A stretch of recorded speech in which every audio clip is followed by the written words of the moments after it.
Hello, everybody.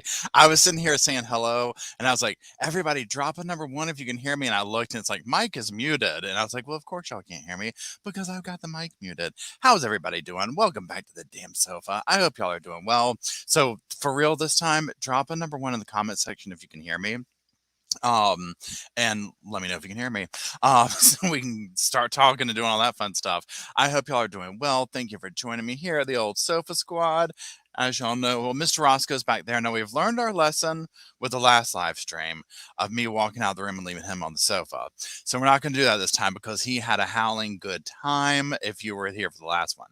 All right, so y'all can hear me. Awesome. Thank you. Good morning, everybody. So, y'all, you see the little thing going across the screen? We're watching day 2 of Alex Murdaugh on the stand. Now, what I'm going to do is I'm going to go ahead and get the things set up for when they start, and then I'm going to talk about a couple of things going on. Number one in this case, but the other stuff, other true crime, because I'm like, oh my gosh, while we wait. So please hold, please continue to talk amongst yourself, talk amongst yourselves. Okay, now let me make sure that y'all can hear me or see this. Where are y'all? Yes. Okay, so there's that. Now what we're going to do is we're going to come over here. We're going to unmute it. Have been a victim in all this as well. That's the part Okay, that's so now, pardon me. Off the property Drop line. a number one if you can Following Alex hear Murdaugh. the yeah. So that's something I think stream, Creighton Waters is going to the shared explore. I screen would going imagine he on, would. please. So let's take a break. When we come back, clearly a lot to talk about in the Alex Murdaugh trial. Y'all can hear it now. How does it sound in regards to the volume with my voice? I don't want to overpower it. I don't want it to overpower me, yada, yada, yada. The most important thing, obviously, is the video, right? The trial, not me. So I just want to make sure. Well, now it's gone quiet. So when it comes back, we'll see. But at least we can hear it. We're ready to go. Hey, Vicky, how's it going? Hey, Sandy. Hey, yeah. I know, right? SH, he probably would be. Hey, Dawn. Hey, Happy. Hey, Gail, how's it going? All right, so let me go back over here because they'll start talking all of a sudden, then scare me half to death. And I did the unmute there. Okay, so y'all, first things first. So the first things first, follow number one. Today we are watching day 2 of the Alex Murdaugh trial, and he is on the stand. Now, if you did not watch yesterday, what happened is he took the stand to everyone's shock, right? Changed his alibi. He admitted, I lied about being at the kennels. I was at the kennels. He cried. He had snot dripping from his nose. I mean, he was all up in it, had stories galore, the whole 9 yards, right? Where we left off at yesterday was, the defense started off, obviously, then the state got up there. The state was grilling him about the financial crimes going on and on and on and on. And what they wanted to do was for him to go into specifics. Now, he was very much being like, yes, you know what? I can tell you, I don't dispute it. I ripped these people off. They were good people. And, he was admitting to that because you have to admit to it. You can't deny it. He is an attorney. Remember this. He's not completely stupid, right? So he knows he can't lie about this anymore. His back's in the corner over it, right? So he is admitting, I ripped these people off. They were good people. It's despicable to them. Well, the state is like, I want you to tell me about a conversation, about a time where you looked somebody in the eyes and what you said, and he could not provide that to them. He just kept saying, I did this, I did it, it was wrong, I did them wrong, the whole 9 yards. So that's where he left off at. It was honestly for me getting a little bit repetitive, I'm not gonna lie, because even like with the state, I was like, dude, I was like, let's move it along, right? You've proved your point, that kind of thing. Now, one thing too to notice today, like now that we've seen the first day, and if you haven't, first of all, he refers to his son Paul as Paul. This is very big to him. He wants to say it over and over and over. I would say what we could do? If you have your coffee, look, this is me, y'all. 2 of these bad boys, mocha, cappuccino. Just polish off the mocha. Cappuccino comes next. Anytime he says, Paul, take a sip of your coffee, I guarantee if it starts at 9:30, by 9:40, we will be bouncing out the walls. I would say take a shot, but all of us don't drink, and we would be dead by 9:40. Alcohol poisoning, call us done, right? So there's that, okay? That is so good. My God. So he calls his son Paw Paw. He has, all these nicknames that he makes sure to do. He sits and faces the jury. Now, again, he is an attorney. He knows to do this, right? Um, so he knows how to play this. This is what he did for a living, in addition to like ripping people off and, apparently trafficking drugs or whatever he did. So just keep that in mind as we're watching him. Now, I personally thought we were getting ready. We were starting to see a little bit of him getting irritated with the state when he was like, "Well, no, you asked me this," kind of a thing. So there's that. So we're just gonna kind of wait for that to take place. They could get in here this morning and talk about two jurors were abducted by aliens, and Alec wants to plead guilty. I mean, and this would not surprise me with this trial at this point. Okay, literally every day it's like, what's gonna happen now? I mean, like just what's gonna happen? So there's that. Now, completely different from this trial, right? Um, right now they are doing the sentencing, and I just saw it. I was like, oh my God, so much other true crime stuff is going on. So the Tampa BDSM dude, who took the lives of two guys and then did a whole bunch of other stuff, he's back sentencing now. Remember, he was begging for the DP, not that DP, but the old Sparky. So it was very interesting. I actually did a video on it, but it's been sitting in my queue because this fired up. And I was like, you know what? I'll probably save this video to do like a sponsored video for it and wait for this to come up. And I forgot about it. And so now they're doing the actual sentencing, and it's a judge. I cannot remember the case we saw the judge on, but he's an excellent judge. And I mean, this dude's up there basically saying how he wants, to go to the chair because it would make his life easier. And I'm just like, dude, the things you did to these victims, and what? It's insane. So be on the lookout for that. Now, here, if you're watching, this is the stream. We see Buster Bus coming on in with family members, his uncles. This is major, major, major, major. And there we go. Wait, hold on. Yeah, and so and Fifi, with your comments, I get it. There is this level. I mean, I don't like him either, and we're talking about Alex, and you're saying we had this feeling that maybe he didn't do it, or that's a huge thing with this because there's still questionable things, right? I get it. I get it. And that's the whole thing. There's people who feel like, I'm not sure, but I know I don't like him, but I feel this way. 100%. I get it. There's a lot of stuff with this where I'm like, well, then how did he do this or that? And again, one thing, I'm not sure if y'all watched yesterday or not, but when he was on yesterday, if you noticed, he was changing his story around a lot to coincide with what the evidence has been presented. So for example, the what do you call that? The Snapchat of him at the kennels where it's his voice back there. You can't deny it's him. And so he admits, yeah, I was at the kennels. You know what I'm saying? He's changing stuff around to match that, and which I thought was very interesting. Now here we see Buster coming in with the family members and like, hey there, how's it going?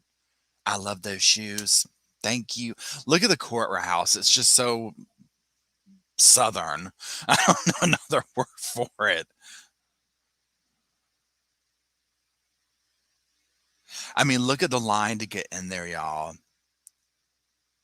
Bus, bus.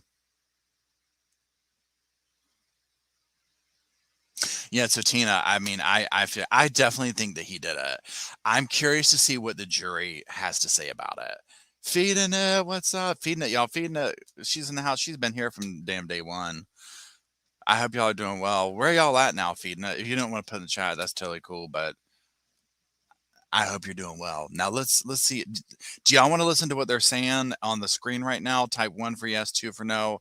If you don't, we can keep chatting until they actually start the court thing. And if you do want to hear it, we can go ahead and hear what they have to say. Y'all let me know in the chat.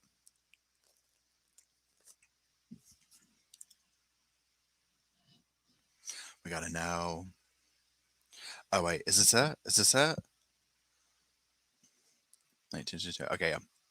Emily, how are you? Everyone give a shout out to Emily, our wonderful mod here. We love her. She helps keep the cushions fluffed, the doors open, everyone in line, including myself. Bring in the jury. Bring in the. How are you doing, Elizabeth? Okay, Florida snowboarding. I hear you, girl. Okay, now this is the thing right here. Now I'm gonna go ahead and tell right now. I don't know if it's phobia, but the whole thing and time out. Y'all are gonna die when you see my what do you call it? My thumbnail for the video I'm gonna do about his testimony. Um, because I found a picture where he has the whole snot thing dripping from his nose. It's disgusting, but 100% some day one for me. Okay, I'm just like the fact that here's my thing, and I talked about this some last night in the live chat that we did. Um, when he's up there doing that whole little squirrely thing with the napkin, it sends heebie-jeebies all over me, y'all. It's like a thing with me. It grosses me out. It's just I can't stand it. I don't like the sound of people blowing their nose and doing that whole thing. It's just gross, and he does it constantly. And he has snot dripping from his nose constantly, and then he'll wipe his face off with the same thing. It is absolutely horrifying, and it's something that he does the whole time. And this is the big thing that I look at with people. And you know who it reminds me of too is if you watch Michael Peterson, he was very big on openly crying in the court case and not wiping his tears away and wanting everyone to see that and wanting to show that display of affection, not hiding it. Most of the time, you will see people try and hold that back a little bit, right? Um, he doesn't. Alec doesn't. So I know. So y'all just be with me, y'all. When he starts doing that, it really gets to me, right? It really gets to me. Okay, it's just okay. So so how is everybody doing? What's everybody doing? First of all, if you feel comfortable, drop in the comment section where you're from, where you're watching from. I'll do mine. I'm coming to you from Raleigh, North Carolina. And the weather here today is actually very warm. It's very nice, but it will be 40 degrees tonight and tomorrow. Um, so that's my question. Okay, so and I was talking to somebody else online this morning. So there's a bunch of movement going on in the Idaho thing. Okay, we got Kentucky, California, Pennsylvania, Virginia, Michigan, New York. Hey, Chrissy, how's it going? Hey, butterfly kisses. It's good to see you. Wisconsin. Hold on, Texas, yeah, Kentucky, Rockingham, North Carolina. Hey, is that the mountains, Gloria? I feel like I've been there. Georgia, sweet Georgia, Michigan, Nebraska, Idaho, Atlanta. Hey, Kimberly, Iowa, California, New York. Everyone's getting snow. I mean, it's yeah, Colorado, Kentucky. I tell you what, Kentucky, every time I think of Kentucky, all I think of is Miss Loretta Lynn. Miss Loretta Lynn. We lost a real one with her this year, y'all. Boone. Lived in Boone. I love Boone. I want to get a place there. Or even a place to put the camper. Sand Hill, South Carolina. Hey, so this is like backyard to you. Danielle, how's it going? Iffy. Australia. Hey. Hello down under. What time is it in Australia? Indiana, Arizona. We got people all over. Well, thank you for joining from wherever you're at. I do appreciate it. That's for Ireland. I want to go there too. Washington, I want to go there too. I Major bucket list for me is a what do you call it? An Alaska cruise. That is like a major bucket list for me. And then to like go to Alaska too, obviously. New Mexico, Australia. A lot of Australia viewers. That's really neat. One thing I want them to ask Alec, and well, I shouldn't say that. I'm gonna hold on because hold on, Loretta's from close to my neck of the woods. Oh, that's so cool. Central. I want to go to Vermont too. I've never been there. I want to go everywhere. 1:27 a.m. Well, thank you for joining. Thank you for staying up late. Um, Now I forgot what we were saying. Now, y'all, if I get to talking, I'm watching the screen, but I mean, we're just kind of waiting for them to come on. Wait, is this it? Week 5 of the disgrace line. 5 weeks. Do you know how okay, so if I was him, this would literally shave years off my life. Can you imagine the stress and anxiety he would go through? But then also you have to think, would he really be, I mean, is this really stressing him out this much? Aside from him wanting to get off these charges, right? Um, I mean, come on. Okay, wait. Two quick things I thought of. First of all, someone just asked. No, I have not watched the documentary yet because here's my thing. And I'm going to look it up as we're talking because I want to do it and make a video on it with my thoughts. So I either need to sit down and record snippets from it, which I'll probably have to do with my phone because I don't think I can screen grab it because the way Netflix will do it, it blacks out the screen. Or just take notes and be like, I want to do like a what we learned because the things that I'm seeing people talk about, I'm like, hold up, hold up, hold up. Like this is a major T on this family, right? Like, not good tea, right? Which I mean, we already knew there was drama. Okay, now secondly, wait, is this today? Is this today?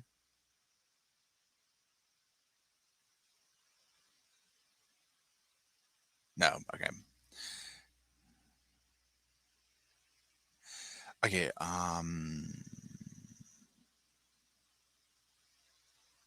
hold on one second. Let's see. I'm looking up this Netflix thing so that we can Alex Murdaugh Netflix.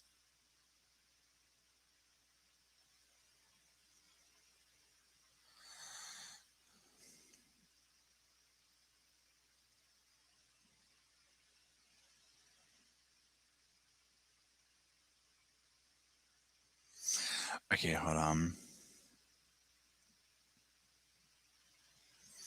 Okay, what was I looking up? Oh yeah, Alex Murdaugh. Let me look this up real quick. Netflix. Yeah, Southern Scandal. Okay, hold on. Let's see.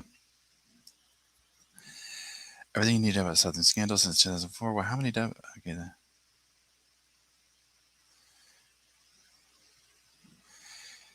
see, we had to change our thing because someone signed into it last night, so I can't see how many episodes is on the thing, y'all. How many episodes is on the Netflix Murdoch thing? And yes, I have tickets to CrimeCon. I don't know if I'll have a booth because I never heard back from them on that, but that doesn't matter because I didn't last year either. And at this point, 3 episodes. Okay, cool. Are they like an hour long or like how long are they?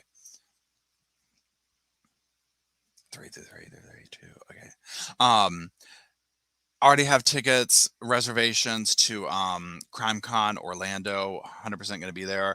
Don't know if I have a booth because they never got back to me about doing a booth. And I feel like at this point in time, it's almost too late because I would want to plan for it or whatever. But we'll see. But last year when I went, which is in Vegas, the first time I went, I didn't have a booth. And honestly, it kind of worked out better that way because I would just stop and talk to people. And like so the Lori Vallow stuff or the Daybell stuff, like there were some people, like some Sofa Squad members who I met before, and we sat and watched it together and whatnot. That kind of a thing. Now, I think personally in Orlando, there's going to be way more people that there's like way more Sofa Squad members on this side of the coast, I think, if that makes sense. So it might be busier, but what we'll do if I don't have a booth is we'll be like, hey, I'm going to, obviously, if you see me, then just come up and talk, right? Because like that's honestly the whole point in me going, pardon me, is to be able to meet people. Pardon me. But then we can be like, hey, let's meet up at blank, or you know what I'm saying? Like, hey, I'll be down here this time or whatever. And like have like an informal meetup. And what I did last year is I made these little cute little gift bag things up. So whoever came up and like talked to me, I'd be like, hey, here's this. And I had like specific little buttons made up. And then the little sticker, well, I don't have them back here. I have these stickers that I send out when you sign up for the top tier Patreon thing that I send out. So I did those in there. Some little business cards, a thank you card, like that. It was just this cute little thing. It was very adorable. Yes, it was like super adorable and fun. And for people who are curious, CrimeCon is like to me very respectful. It's not like because when you think of a con type thing, it's like and not a con, but you think of people dressing up and people doing this, and it wasn't that vibe at all. It was like literally one of the most informative type things that I have ever run into in the true crime world. It was very professional on multiple levels. You heard from numerous people. Nancy Grace was there. A lot of these people who host these TV shows that you watch were there, but they're telling you about their careers. They're telling you about their top cases. It is incredibly informative. But then also you're in a space where time out. Elizabeth said TanaCon. Absolutely. That's why I have to clarify it because I'm like, opposite of Tanagon. If you know, you know. Okay, it is like opposite of Tanagon. Okay, that was a hot mess. So, but like I went and saw, Kay and Larry speak, Nate Eaton, God, what else? I mean, Nancy Grace. I did not go to see John Bonet's father. That was the very last thing. I mean, I can't even think of all the things that I went to go see. The guy, the blood splatter dude from Michael Peterson's case, I can't think of his name. He was fascinating, and he barely talked about that case. He talked about all these other ones. I mean, but it's that kind of stuff, y'all. It's incredibly informative. And then you can go meet all. They have Podcast Row, and so I met Stephanie Harlow. I met oh my God, I cannot believe I'm saying from Crime Talk. Scott Reich. Met Scott Reich. Your favorite faces are there, and it is amazing. So yeah, and I'll be wandering around like, hey, what's up, dudes? So yeah, anyways. That is so good. What is this? There's no way this is a, yeah, okay. Venti Cappuccino to Splenda. I think this is it, y'all. Oh my gosh. Hold on. Here we go. Okay. This is it. Okay, so when they start talking, the audio's not on yet.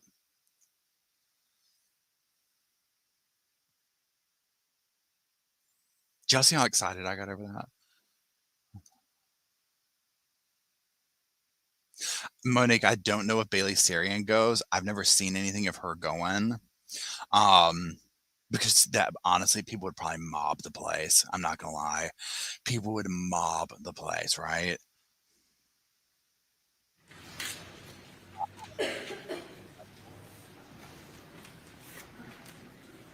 Behavior panel was there.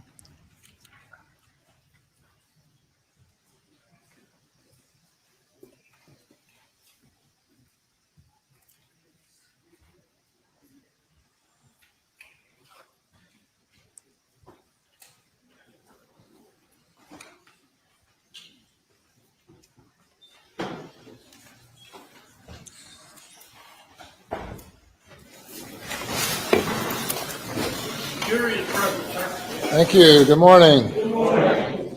Day number 24. Cross-examination. Can everybody hear me okay along with him? Does the sound okay? Good morning, Mr. Murdaugh. Good morning, Mr. Waters. Here we go. All right, let's see if we can move forward with this Thanks, Missy. a little bit. See if we can go back to some things we may be able to agree on. All right, sir. All right. First thing is that It is, yeah. the money you were stealing, in addition to your income and the money you were borrowing, was not just to pay for drugs. Would you agree with that? Sure. All right. Yes. And would you agree that your stealing, in addition to the money you were borrowing, increased over the years as we moved towards June of 2021? Repeat that, please, sir. Sure. Would you agree that your stealing increased over the years as we moved towards June of 2021? Yes, sir. All right. And would you admit that your stealing increased in particular after the boat wreck?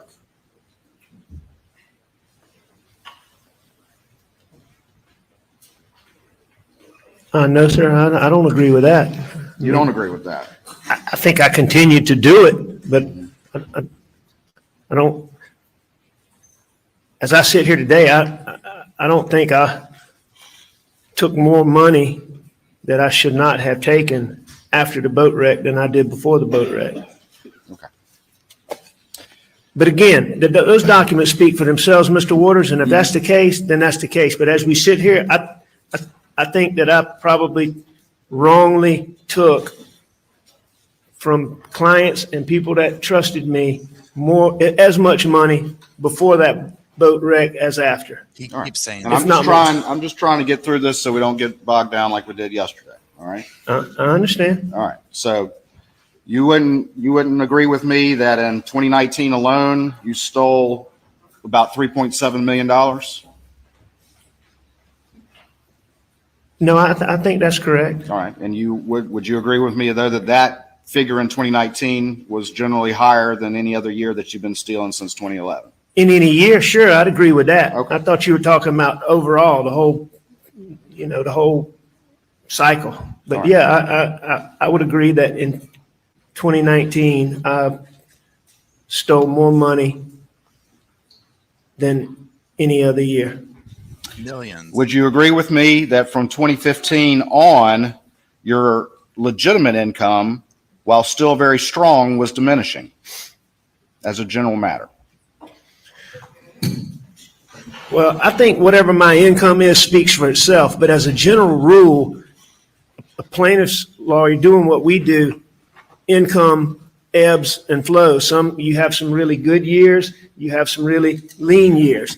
And no, I think I had some good years, maybe not the $4 and $5 million years, but I think I had some $2 and $3 million years in there, and my caseload was such that, I had one of the things I was working on that Monday was one of the biggest cases that I've ever been involved in. Talking about the Dominion case, right? Yes, sir. And so, I think it was cyclical. I don't, without looking at the record specifically, I don't necessarily agree with that. Okay. So you don't remember then? No, I do remember. I don't think I agree with that. But again, those records will speak for themselves. Okay. All right. So would you agree with me that in 2014, your reported income was over $1 million? He's making like $20 an hour. Objections overruled. Stealing $7 million. Reported income, like tax-wise, or reported? Yeah. I assume you have a document that says that, and if you're reading that from a document, I don't dispute it. I mean, I'm happy to show it to you if you'd like to see I it. trust you, Mr. Waters. So All right. I appreciate that. All right. 2015, would you agree that your reported income was over $2 million? again, I don't dispute that. All right. 2016, reported income, $900,000. Okay, 2017, reported income, $218,000. okay, 2018, reported income of $749,000, roughly. okay, And 2019, reported income of $655,000. okay. And see, that, I mean, to me, that demonstrates exactly what I'm talking about, how it goes up and down. And would you agree with me that though during those periods of time where you were making that kind of money, you continued to steal? And I think you've already said that your stealing increased as we move through those years as a general matter. Absolutely. I don't dispute, and I have never disputed since I was confronted on Labor Day weekend Right. that I took money from my clients. We've gone through that. And I Well, think but you we're- keep we agree with asking that. me I'm about asking that. you if you're They both need to Income. move on from it. You can finish your answer. So the point is I have never, since being confronted that day, my brother and my partner came to talk to me, that I have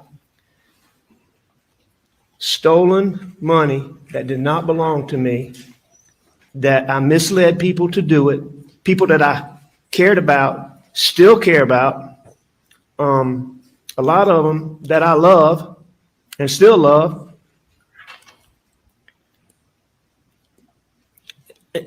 And I misled them to do it, and I was wrong. I have never disputed that from day one.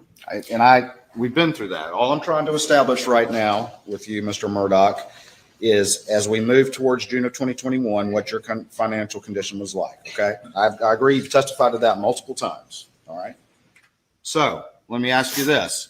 During this time that your income was what we just went through, and you conceded that your stealing was increasing, were you also borrowing significant amount of money from Palmetto State Bank?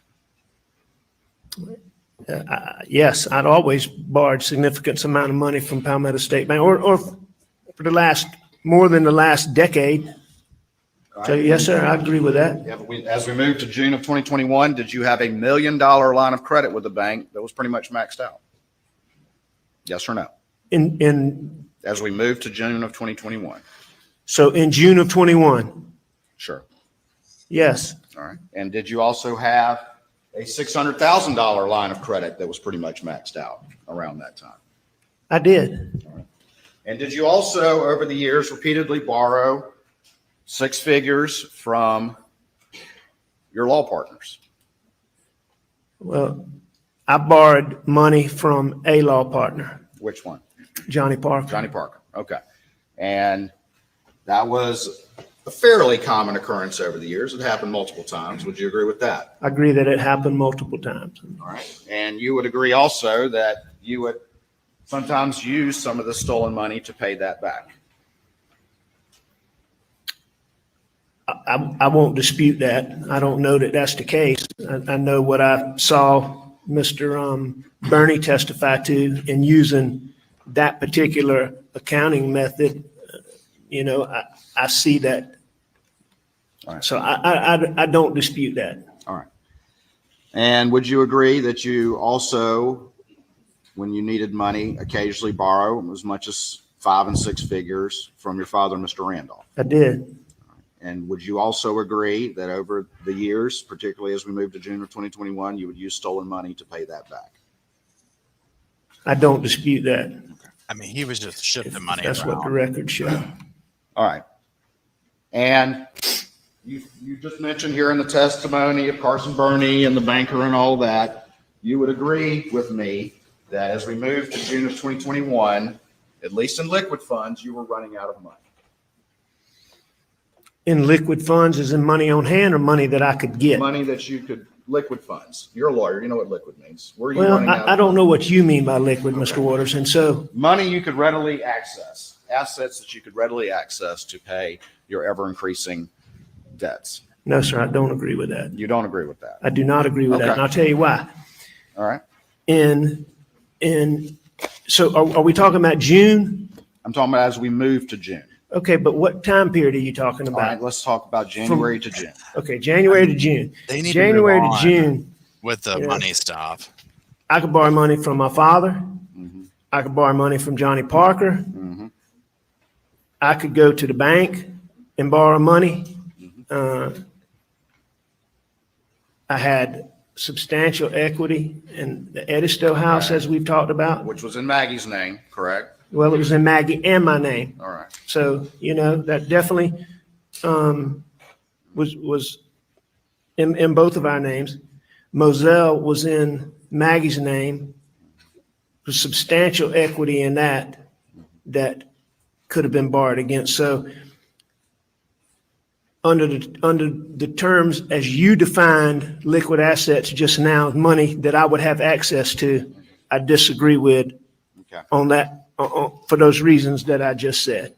Can we at least agree that generally the way the compensation structure for legitimate money that you earned in your law firm, the vast majority of your compensation does not come except in one lump sum in December? Can we agree to that? Right. We get a salary. We would receive a salary. I believe our salary was $125,000. Right. And then the income that was earned would be paid in the form of a bonus at the year end. All right. And then would you agree with me that that is why you stole the Ferris fees in March of 2021?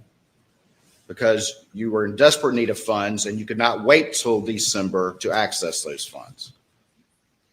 I think there's probably a lot of reasons why I stole those funds, but I certainly would believe or don't dispute that that's one of the reasons. And would you agree with me that the $792,000 that you stole of those Ferris funds, that you exhausted those within about 2 months? I don't know the time period, but I know that I exhausted them.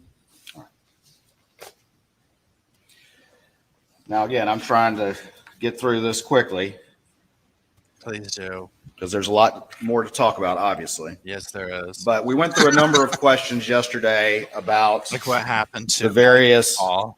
clients that you stole from, correct? You remember that? The back and forth we had yesterday, do you remember all that? Sure I do. Okay. All right. And so I'm going to try to shortchange this, but I think it's important that we at least say the names of the people that were involved. But let's just do this to see if we can. To the comment, Your Honor, inappropriate. I'll rephrase, Your Honor. The clients that we're talking about, these are all real people, yes or no? They're all real people. All right. They're And all these good clients- people. Okay. They're all people that I care about, that I cared about then. And a lot of them are people that I love. Okay. And I did wrong by them. Yes, you hurt the people that you love, I know. So Sustained. these were all people, every single one of them, that you at least had a personal conversation with at some point during the course of your representation. All of my About the clients. representation. Absolutely. I had multiple conversations with all of my clients. And these were people, every single one of them, real people that you looked in the eye and convinced them that everything was right. Please don't let him go down. Please 403, don't let them go down. repetitive, That's all. cumulative. Yeah, Spent 2 hours doing this yesterday. on and be done with that. But simple questions that applies to everybody, and then I'm moving on. Proceed. I would have had conversations with all of my clients, and some of the conversations would have been on the telephone. I would have had conversations where I might not be looking them in the eye. I would have had plenty of conversations where I did look them in the eye. Every single one of them looked them in the eye at least once. Is that fair? Sure. Every single one of them, you looked them in the eye and developed their trust in you. Is that true? Every client that I had, at some point, I looked them in the eye, and I believe that I had the trust of my clients. Whether that came from me looking them in the eye or not, I can't answer that, but I will agree with you that every single client, I looked them in the eye, and I believe that the people that I stole money from for all those years trusted me. And I'm going to show you what's been previously admitted as states 329, I believe it is, and 314. And I'm just going to ask you to peruse. Thank you, those Sylvia. questions really quickly. I appreciate it. What you got a chance to do that, let me know. I'll have one or two questions about that.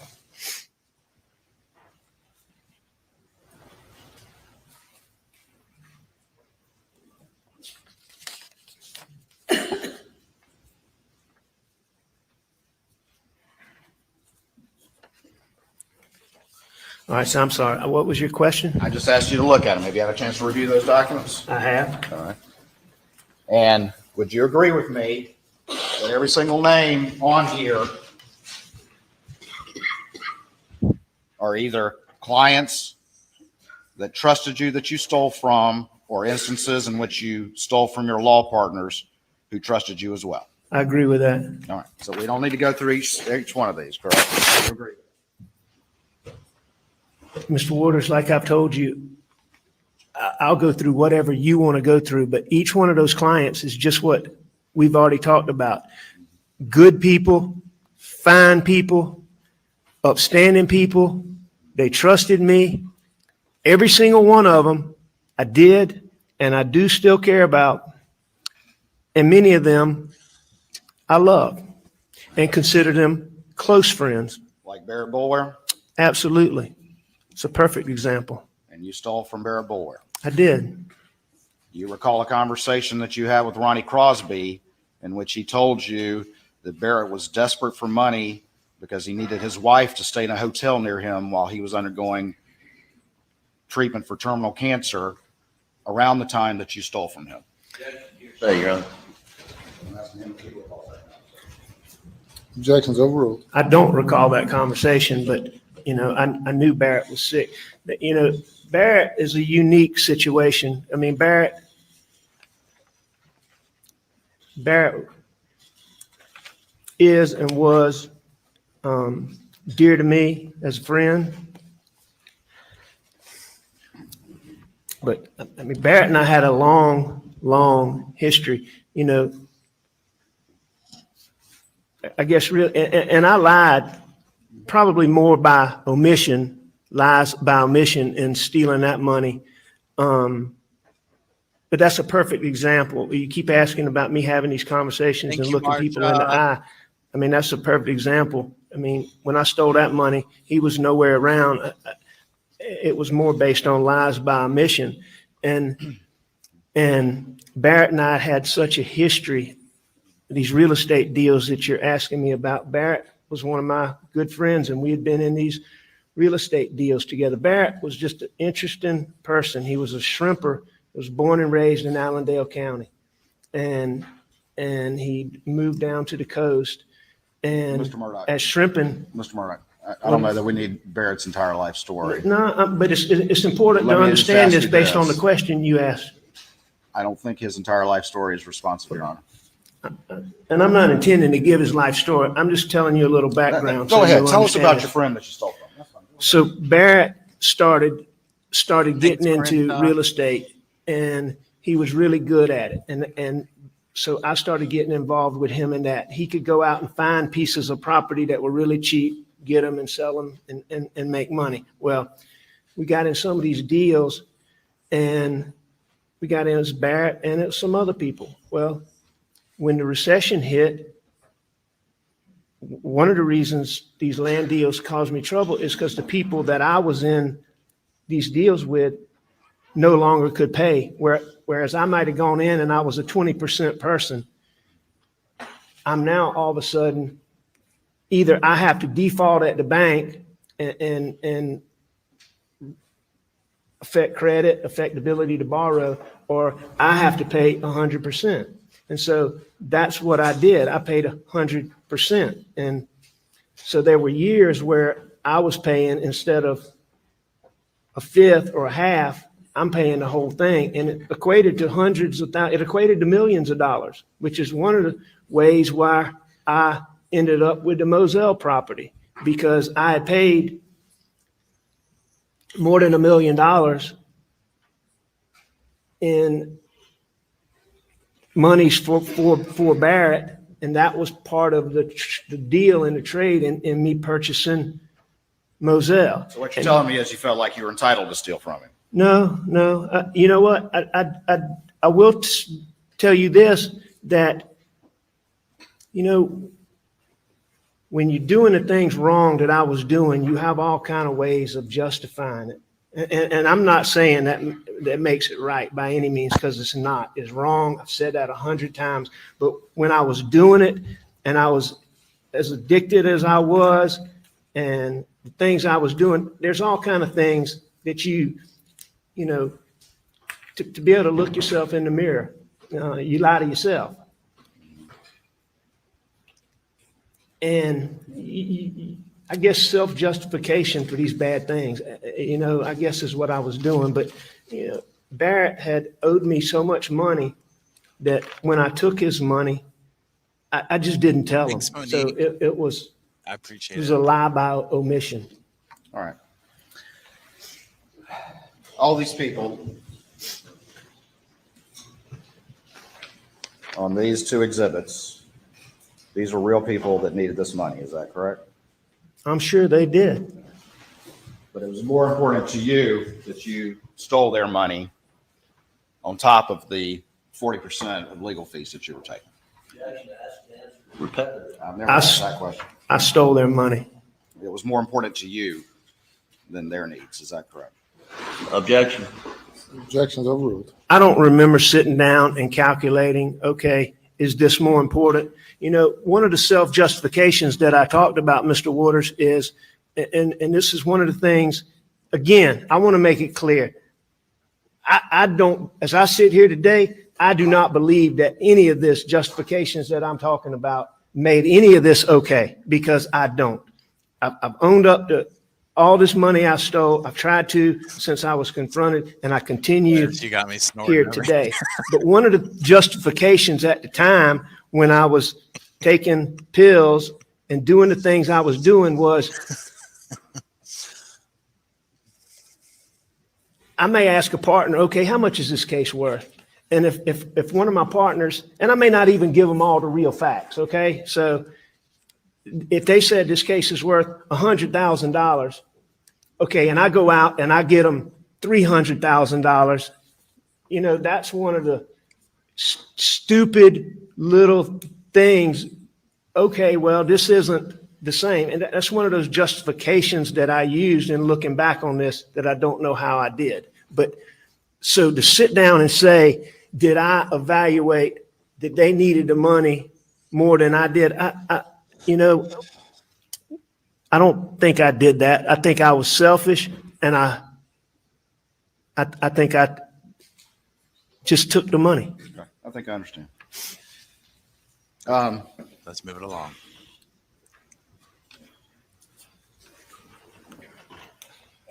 I'd asked you a series of questions yesterday about at least relating one conversation you had with one of these clients. And I'm just going to ask you this one. Do you remember looking Tony Satterfield in the eye and lying to him? I remember lying to Tony Satterfield, and I remember looking him in the eye on many occasions. And lying to him? Yeah. Lying to his family? I lied to his family. I don't know if I did it in person, but I know I had phone conversations with him where I lied to him. Let's talk a little bit Okay. about the pills, if we can. Okay. And you've already testified, as has other people, that you were still able to function as a lawyer over the years despite the pills that you were using. Is that correct? Yes, sir. And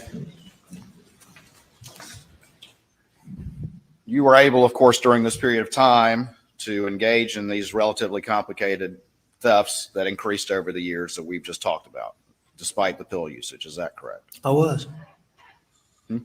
I was. All right.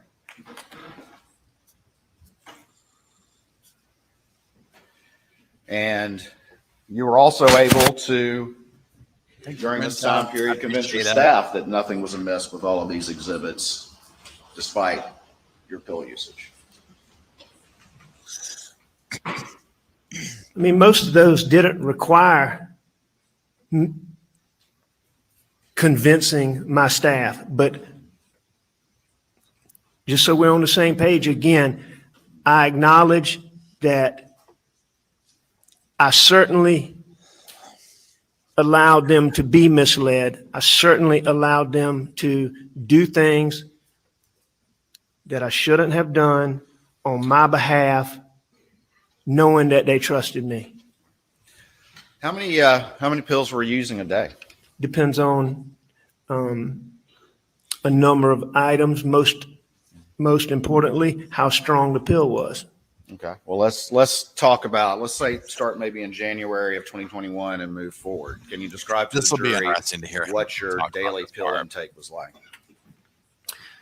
I think at that time, most of what I was purchasing was 30 milligram pills, instant release, oxycodone, that probably mixed in with some OxyContin, which is made of oxycodone. It's just time release. I would have been taking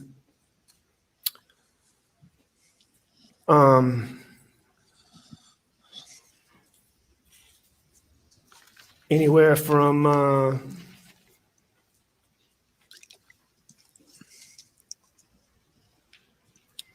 1,500 milligrams maybe to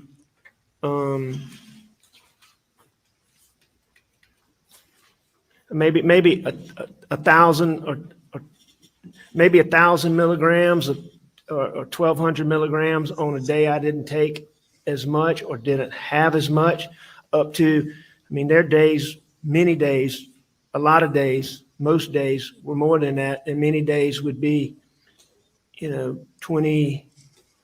more than 2,000 milligrams a day. And how many pills is that? It depends on the strength. Well, let's say it's the Of the 30s that you just mentioned. If I took 30, if I had 30 milligram pills, you figure 100 pills would be 3,000 milligrams. 100? 100. All right, so you're taking 60 a day or something like that? I mean, There were days where I took more than that. There were days I took less than that. and how would you take them during the course of the day? I mean, how many are you taking at one time? How frequent in this time period, let's say January to June? There's a point in time, and I'm not sure when it was, I think it was well before that, where, and you have to understand this. This is something that I can still remember the first time I ever took an OxyContin. Murdaugh, can I ask you to answer my question, and we'll let you explain all you want. And my question was, how many were you taking a day during this time from January to June? Answer that first, please, and if you want to explain, I'm happy to let you do so. I'm not positive, and here's why. It's because over the years, like as I was saying, the first OxyContin, one OxyContin made me sick. And that was when I was transitioning from hydrocodone to oxycodone. And it made me sick because it's a really, really, really strong one. And so, one OxyContin pill was like 10 hydrocodone pills.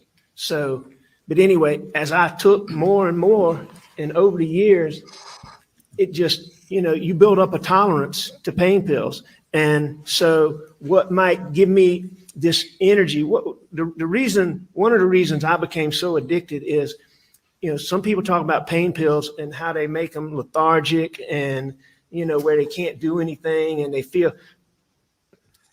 Opiates gave me energy. I mean, whatever I was doing, it made it more interesting. It made me want to do it longer. To go on a drive, it made driving. It just at the beginning, it made everything better. But I took so much just to keep. It got to a point where I was taking so much just to not backslide or go into withdrawals or have all those symptoms. And so it got to the point where I was taking the amounts that I came to be taking in the time period you're talking about, January to June. So it evolved over time. It wasn't like it just started then, Mr. Waters. All right, can you just give me one example of a day during that time period? Sure. Did you start at 8 o'clock in the morning or whatever time you got up and take one and then one every 30 minutes? I mean, Well, no, I've given you a chance to explain. So it would now totally be depend. specific. It would totally depend on any number of circumstances. So starting a day, one of the main things that this would depend on was how late the day before I had taken pills and how many I had taken. And did I take them during the night? Did I wake up during the night and take them? So, let's just say that it had been a while since I took any and I slept and I woke up. All right. Then I would immediately, first thing, take pills, because if it's been a while, a lot of times if you slept and hadn't taken pills, you'd wake up and you could tell the beginnings of those. I'm not going to say they were really withdrawals, but the agitation that you feel when you don't take it, and you could tell it. So you had to take it right away. And so I would start off, first thing I would do would take pills.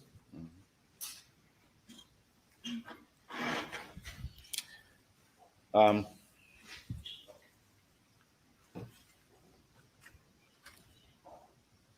that's how strong the withdrawals are for opiates, correct? That you feel that agitation until you can take another pill. Yes, that's just agitation's the tip of the iceberg when Let's it talk about that. comes to withdrawals, opiate withdrawals.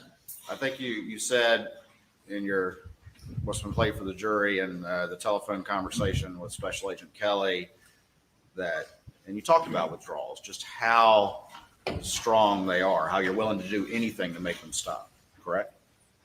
I think what I said is almost anything. Almost anything. Well, describe that. Almost anything. I mean, you're sick. I mean, you're physically, you are physically sick. It's like having the flu when you ache and your joints hurt. You don't want to get up. I mean, you can't get up. And that's after a while. It starts with what you're talking about, agitation and, fidgety. Everybody talks about how fidgety I was. But it starts with that, and then it goes to, you might be sitting here and just all of a sudden sweat's running down your face, all over your body. I mean, like you ran a marathon. I mean, you literally sweat that much.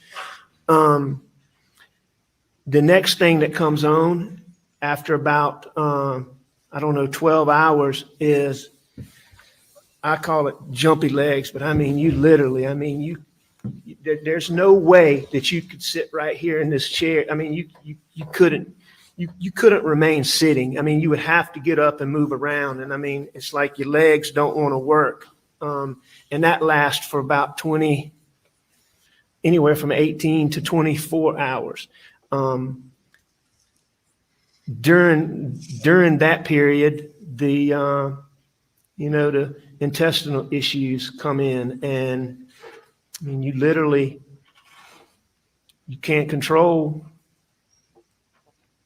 yourself. You get the poopy pants. Diarrhea, like you have food poisoning.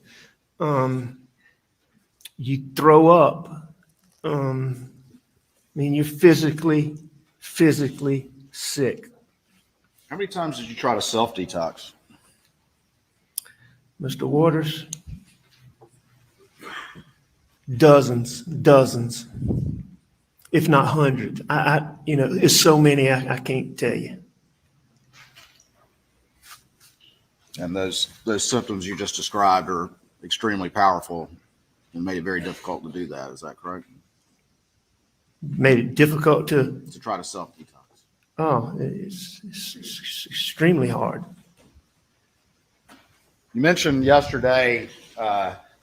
Does this ring true to That anybody you're that he's saying about the detox, How long had that about the been going amount he's taking, all this kind of stuff? Well, no, I didn't say that I was paranoid. What I said was, like as everyone the has addiction different evolved, experience. there would be situations That's what's hard where to tell if, you would how legit. have these paranoid thoughts. And when did those first start? I can't tell you when they first started, but I mean, how long before June of 2021? a long Week, time. a month, a long time? No. It was as my addiction got worse. I mean, it was a significant period of time, but How long when would you have these paranoid thoughts? I usually a matter of seconds. I mean, it was something, again, my whole life, you wouldn't see me where I didn't have pills on me. And that's where I kept them. I kept them on me because I was scared to put them somewhere for fear somebody would find them. So I kept them on me. So if you saw me, I had pills on me. I had a pocket full of pills on June the 8th. On June the 8th, when I was sitting in David Owen's patrol car. So I always had them on me, and I might be going to Edisto, and I turn on Hampton Street right out here, and a police car pulls out. Boom. I have paranoid thoughts. But I could always say, you're not doing anything wrong. He's not following you. And I could get past it in a matter of seconds. Did anybody in your family ever see you having these severe withdrawals? Absolutely. And who did? Mags, Paw, Bus, Here we go. Paw. my dad, Randy, John Marvin.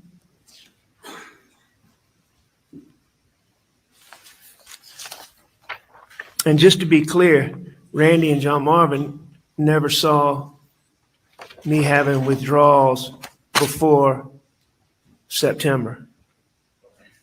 They So saw who- me. And I thank you for clarifying that. Prior to June of 2021, who in your family saw you having these severe withdrawals?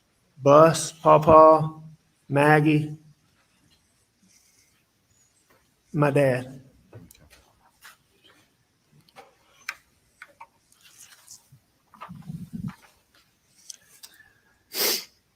Do you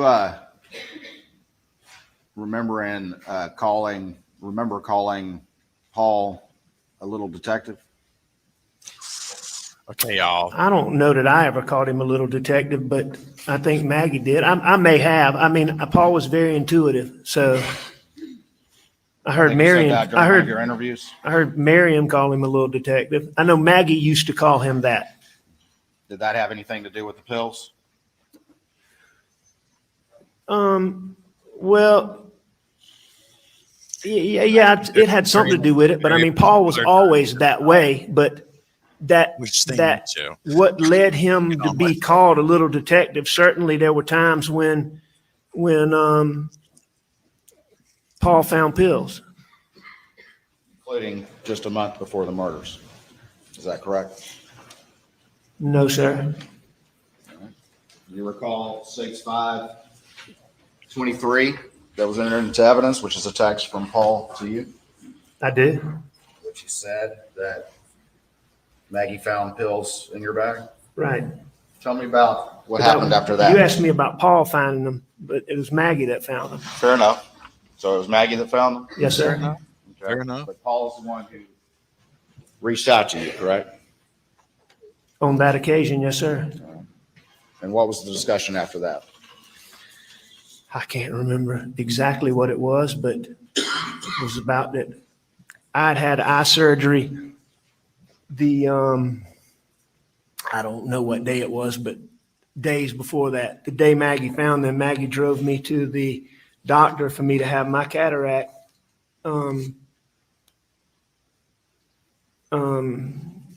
removed, whatever they call that surgery. I can't remember, but I had a cataract taken out, outpatient. You go in for a couple hours and you come out. And it was during COVID. And so Maggie wasn't allowed to come into the doctor's office. And so she sat in the car. And I had left pills in the computer bag and sitting out there bored. I guess she started looking at my computer and found them in the computer bag. So she found those pills. All right. And so she obviously told Paul, and Paul texted you, correct? About finding those pills That's correct. in May of 2021. That's correct. And you've heard your sister-in-law, Marion, testify that Maggie called him the little detective about the pills. You heard that testimony in this courtroom? I did hear that. All right. So did they start to watch you like a hawk and get on you about your pill usage during the month of May? No, They did not. no, Mr. Waters, this battle that I had with addiction, it had been going on for years. And so they had been watching me like a hawk for years before May. May was just one occurrence where I let them down again. They had been watching you like a hawk for years. Is that correct? About my pill addiction, yes, sir. That is correct.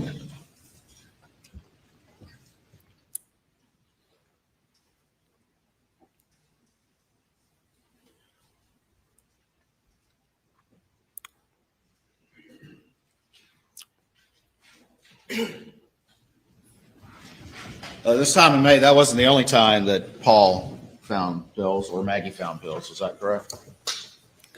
Now, there were a number of times where Mags found pills, Paw found pills, Bus found pills. I mean, it was an ongoing, it was just an ongoing battle for me. And after they found those pills in May, that being Maggie and Paul, were they trying to get you to self-detox? No, sir, not at that point in time. They just let it go? No, they didn't let it go. But at that point in time, Paul and I had already had a discussion based on, I can't remember exactly when it was, but there'd been a previous occasion a good while back where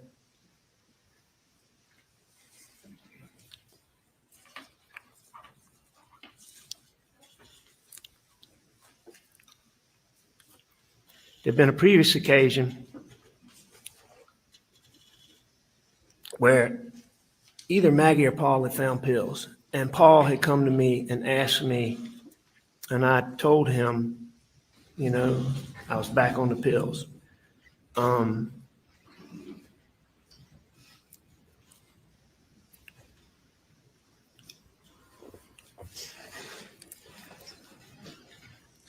What's going on?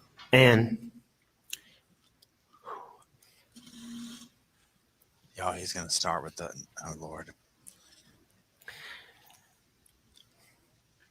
When was this occasion? we had had a long talk. As I said, I don't remember exactly when it was before that. Paul and I had had a long talk.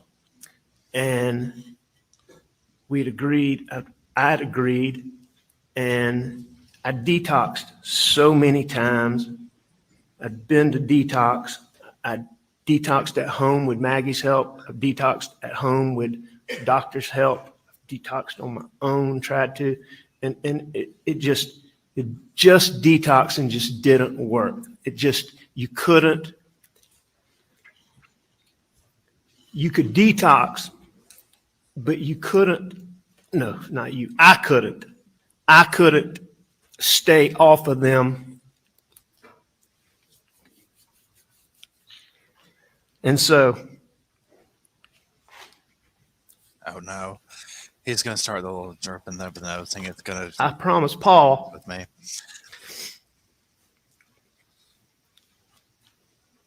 that as soon as we finished with his criminal case, that I would go to rehab. And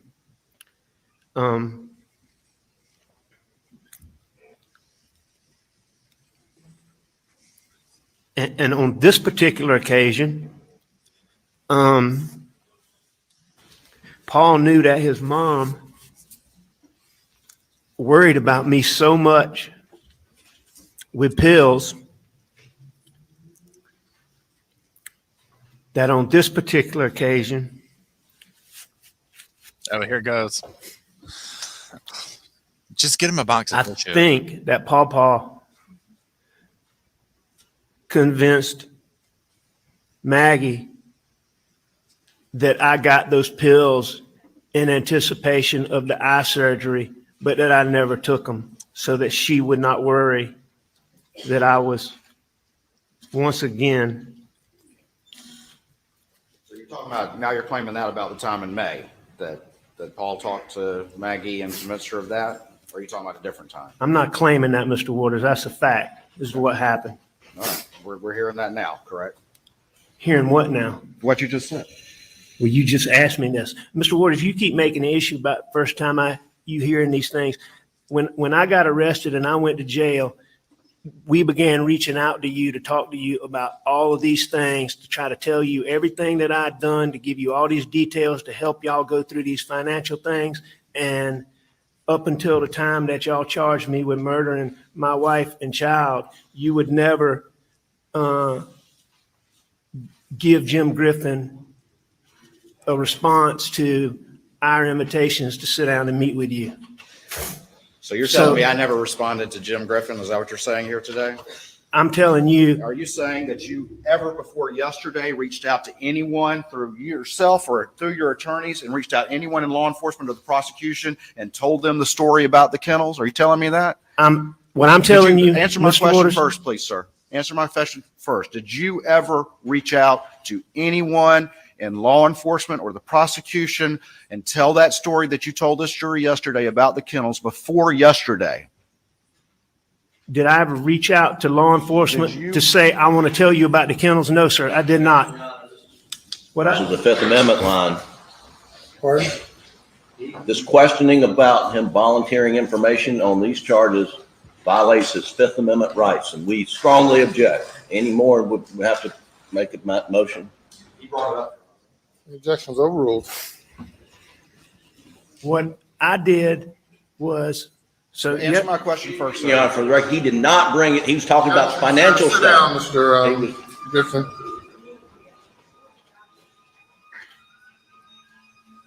What's all that? Yes or no question. Before yesterday, did you ever bring up what you told this jury about that kennels to anybody in the prosecution or anybody in law enforcement?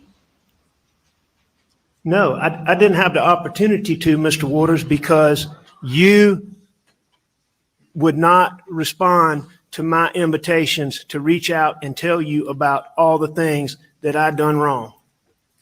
And to talk about bringing this to a head, to talk about bringing this to closure. I understand how many people I hurt. I understand how angry my partners are and how hurt they are. And I understand how hurt these people that I stole money from are. I understand how hurt they are. And one of the things that I believe is getting past this may help them get some closure. And so since at least January, I've been trying to sit down with y'all to talk to y'all Okay. and never, Period. never, One. Period. ever got a response to the multiple requests. Multiple requests. Yes, sir, multiple requests. I would ask about this, Murdaugh. every few ask weeks. this, sir. sir. Did Mark Ball ever hear your story to the jury about the kennels until yesterday? Your buddy and law partner, Mark Ball? Listen, I haven't spoken to Mark Ball since I went to rehab. And these were the same law partners that you were listening to the night of. Is that what you testified to this jury earlier? You testified to that earlier, did you not? I don't understand your question. Didn't you testify earlier that you were listening to your law partners on the night of the incident? Was I listening to them? Yeah, you testified to that. It's a simple question, sir. I'm sure I was.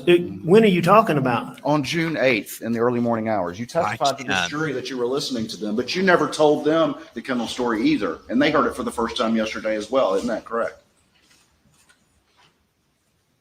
Yes, that's the first time they heard it. First time that Ronnie Crosby ever heard that would have been yesterday. If he was listening, that would have been the first time he heard First it. time Johnny If he was Carter ever heard listening? that was yesterday. Yes, First time Danny Henderson, who was representing you in the boat case, ever heard that was yesterday. yes. Yesterday is the first time that I have said that openly. But that's not what you were asking me, Mr. Waters, but you go ahead First time your brother Randy heard that was yesterday. if he was listening.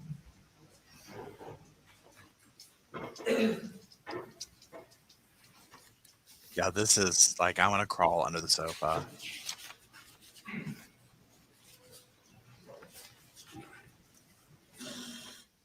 And Everyone, Mr. Waters, just to be clear, I was begging for a meeting with y'all to try to bring this to a close, to talk to y'all about everything up until the time that y'all charged me with hurting Maggie and Paul. Now, after that point in time, I stopped, obviously. Claiming that you were begging for a meeting and information, but you admit information was never conveyed that you wanted to change your story after multiple interviews with law enforcement about what happened that night, including the most important fact of all, which is when the last time you supposedly saw your wife and son alive was. I don't know exactly what was conveyed or not because I wasn't part of it. All I know Fair is enough. what You don't I know. was trying to do was to sit down.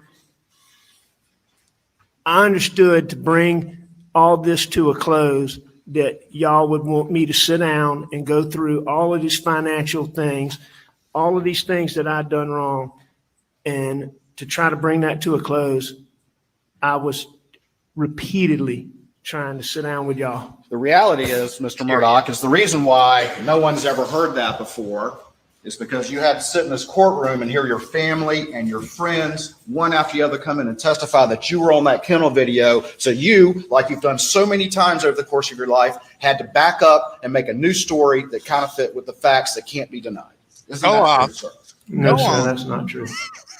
I mean, y'all, this is getting heated. You've done that over and over again over the years with all of this that we've been talking about, haven't you? I've done what over and over again? The second that you're confronted with facts that you can't deny, you immediately come up with a new lie. Isn't that correct?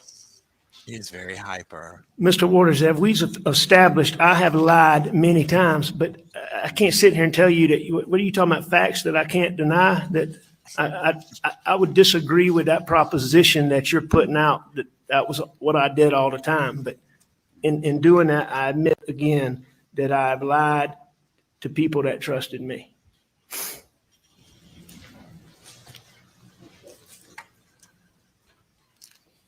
So we can agree that the prosecution and law enforcement and so many of your friends and family heard for the first time your story about the kennels yesterday after all these weeks of testimony.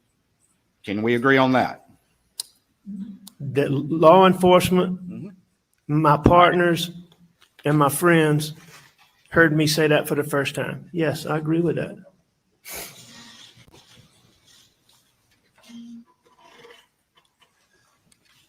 Okay. Okay. This woke me up a little bit here.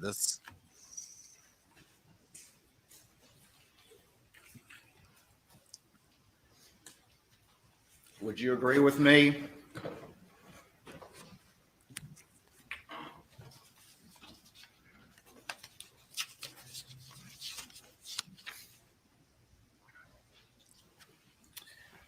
that your own lawyer was repeating your story that you were at home napping as late as November of 22 on national television? I don't know. You don't know that? No, in jail, we don't get newspapers, and the TV we have is limited. So your own lawyers, at least as late as November 22, didn't know this story that you've told to this jury after 5 weeks of your family and friends coming in and saying, yeah, that's him on that video. I don't know. Objection, Your Honor, violates attorney-client privilege communication. Totally improper. Totally improper. Yes, sir. In response. He has brought up his communications with counsel, and now that is fair game, Your Honor. His communications through counsel with, or alleged communications with the prosecution. He didn't. There's no attorney-client privilege to national television interviews. The objection is overruled.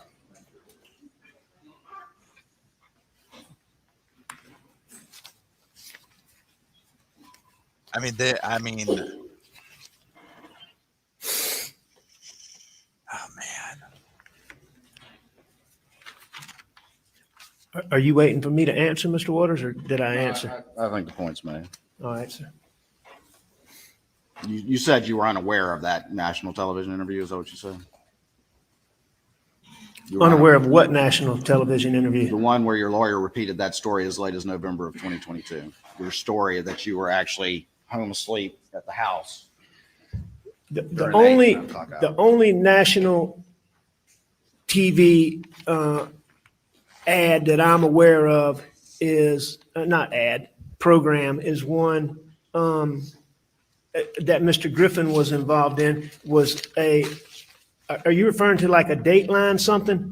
I'm talking about HBO. Okay, HBO. All right, like, so yeah, I am aware of that. And what I believe the case to be is that I believe that when that was in its works, that Mr. Griffin made those statements sometime substantially before November of 22, as early as around the very beginning of 2021. Well, let's talk, At least what I understand to be the case. all right, let's talk some more about your testimony from yesterday. Okay. And you're telling this jury, even on something as clear as a skin on video, that your story doesn't change when you have to make them fit the facts that no longer can be denied. Is that what you're telling this jury? I don't understand that question. Say that again. I said, you're telling this jury that you don't change your story to make the facts fit evidence you can no longer deny, like what's been going on in this courtroom. I'm not telling the jury anything about that. All right, good. All right, let's move on. Let's talk some more about that issue. Let's talk about the confrontation on June the 7th with Jeannie Seconder, which you said was no big deal. Isn't that what you testified? Words to that effect? I think what I testified to is that, to me, it certainly didn't seem like a confrontation. Jeannie came to me and was almost apologetic.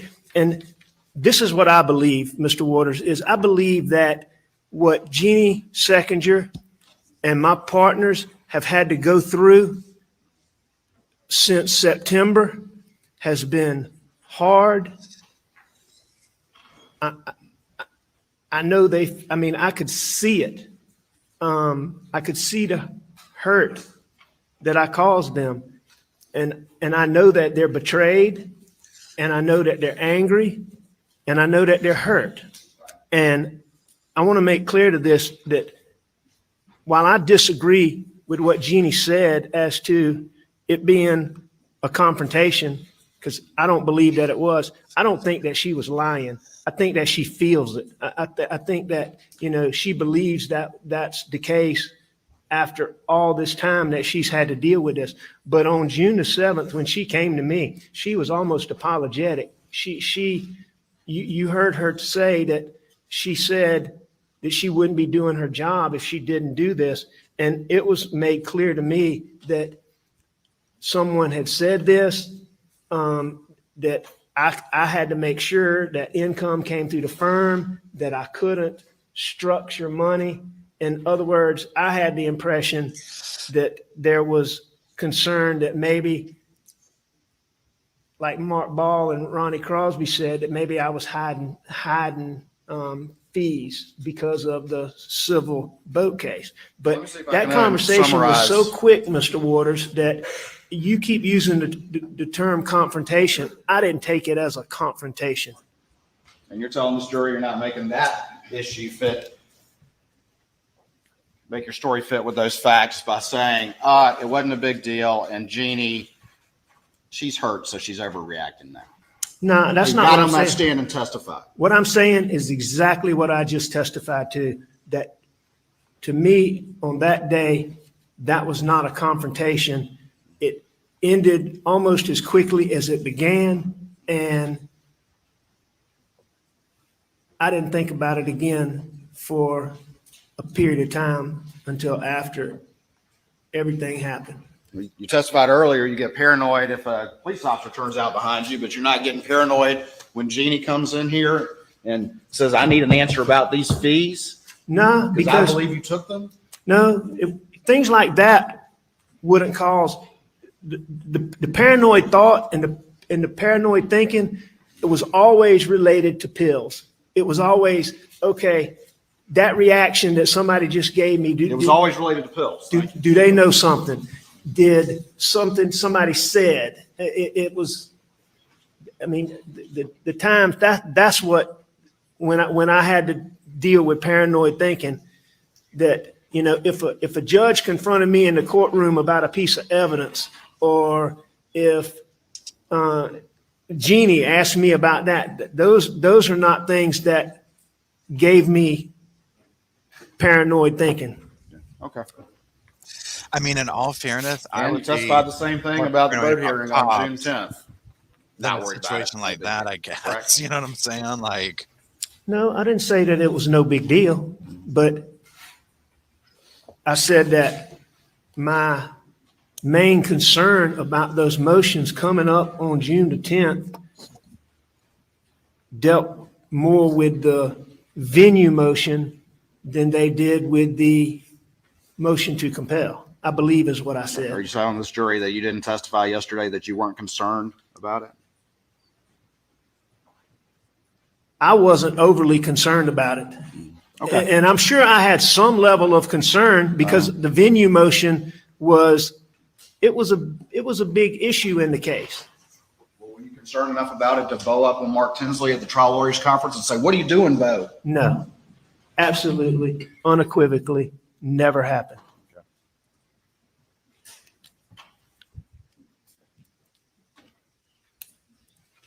is that better in regards to, can y'all still hear me?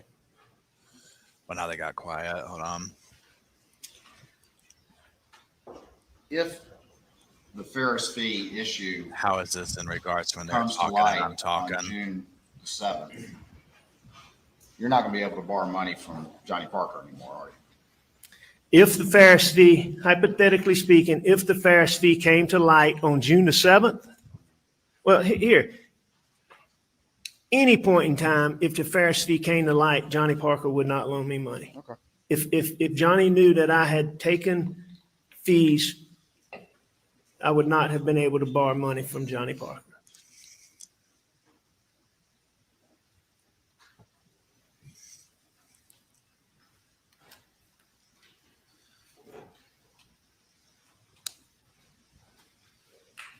You testified earlier about going to the Gamecock baseball game on the weekend prior to Monday, June the 7th, 2021, correct? Correct. Hold on for me real quick. Sir? Yeah, I think he's PO'd right now, Alex. Well, I think they all are, even the damn judge.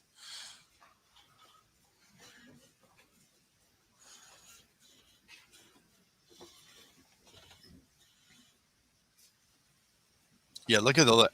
I mean, it's just, what are his attorneys doing? Okay, they're looking. They're like, what do we do? What do we do?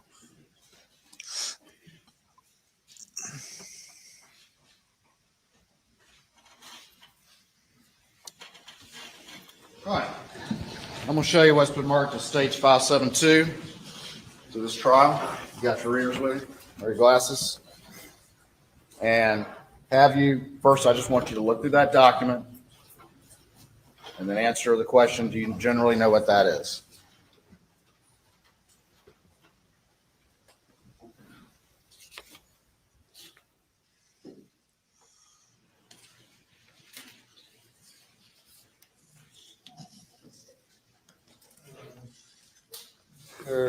Waters. Someone wants something, so if you'll stand for a moment, everybody stand for a moment.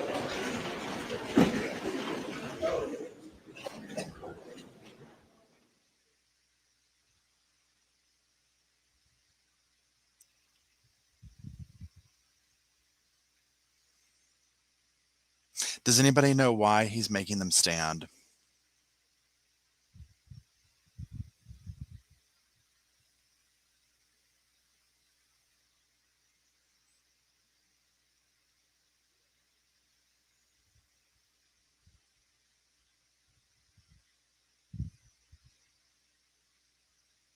Maybe this is better than a break. Maybe he's like, you know what? Everyone get up. We're not gonna. Okay, got to just try it. Okay. Whew. Okay.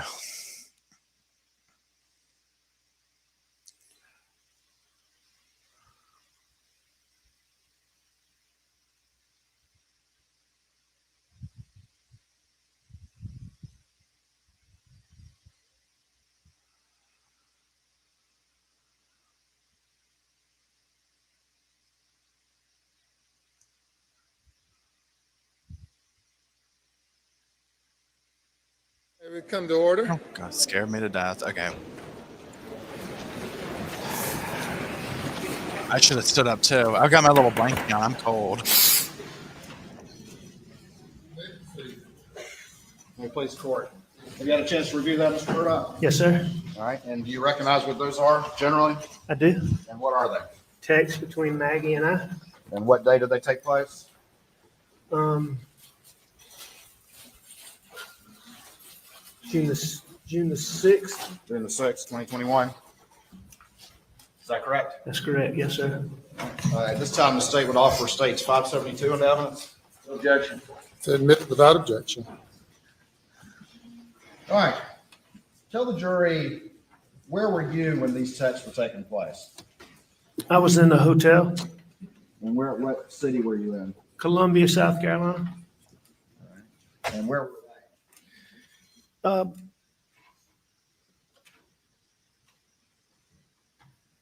I'm not exactly sure where they were when they first started, but they would have been somewhere between the hotel, a restaurant, and the ball field. All right. But when you sent this text on June 6th at 11:41, you say y'all in seat already, correct? Yes, that's what I did say. All right. And they say, yeah, Maggie says, yes, we like these seats. Is that correct? All right, that's correct. I didn't notice that. So at that point in time, they are in the ballpark. All right. And then you respond, better than last night. They extended checkout to 1. Going to come then. Is that correct? That's what that text says. Yes, sir. All right. So you're back at the room. Is that right? Yes, sir.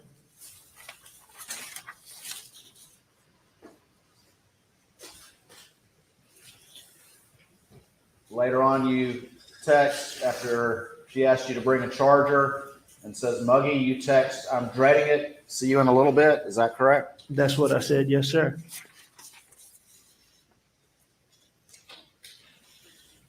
She responds, don't come, but then asks about the charger and says it's hot.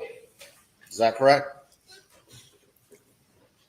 Mr. Waters, yes, I assume you were reading it exactly. So, yes, sir.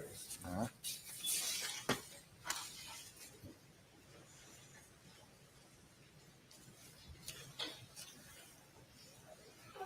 She eventually responds, not crowded, but not the place to come if you don't feel well. Very hot and muggy. We are inside, sitting at the bar, very nice indoors. Is that correct? That's what it says. Yes, sir. And then you respond, Dodgy, by accident, they are making me leave, so I'll see y'all in a few. Is that correct? That's correct. And who was making you leave where? It was past checkout time at the hotel. After you'd gotten an extended checkout, correct? It appears so.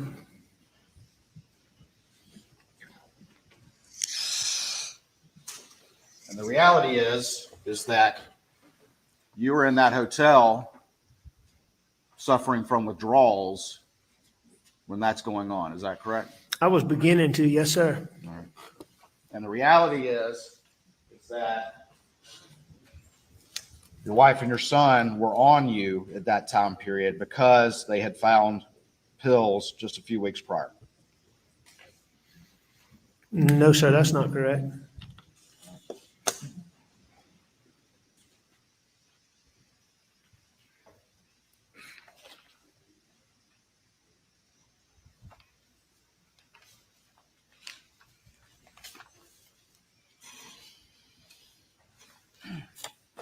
Let's talk about June 7th, okay? Okay, here we go. Man, look at that eye. Look at that glare. You got up that morning, or what time do you think you got up and left that day? After having the benefit of looking at all these records, I don't know what time I got up and looking at the records. Obviously, I've been up for a while, but it appears I left shortly after noon. Okay. And you went to work? I did. Yes, sir. And what were you working on at work? I was working on this Dominion Energy case, was primarily what I was working on, that we had motions coming up later in that week. As I said earlier, I believed at the time that it was the biggest case that I'd ever been involved in. And there were motions coming up in that. I was bearing, Danny Henderson, my partner that was helping me with the civil case from the boat wreck, had been on me about getting a financial statement, and I finished doing that so that it could be given to Danny. It's primary, is what I remember doing. Obviously, I talked to Jeannie. But Okay. And what time did you leave? and I'm sure I did some other routine office things, but I can't tell you what they are. What time did you leave? It appears that I left around a little after 6 from the records. Okay. I thought And- I'd left earlier than that, but I mean, the records seemed to be pretty clear. All right. And you were, in fact, I think you said in many of your interviews that you were working on the boat case that day as well. Your financial declaration. Yes, I prepared the financial declaration. I didn't do any work in this civil case.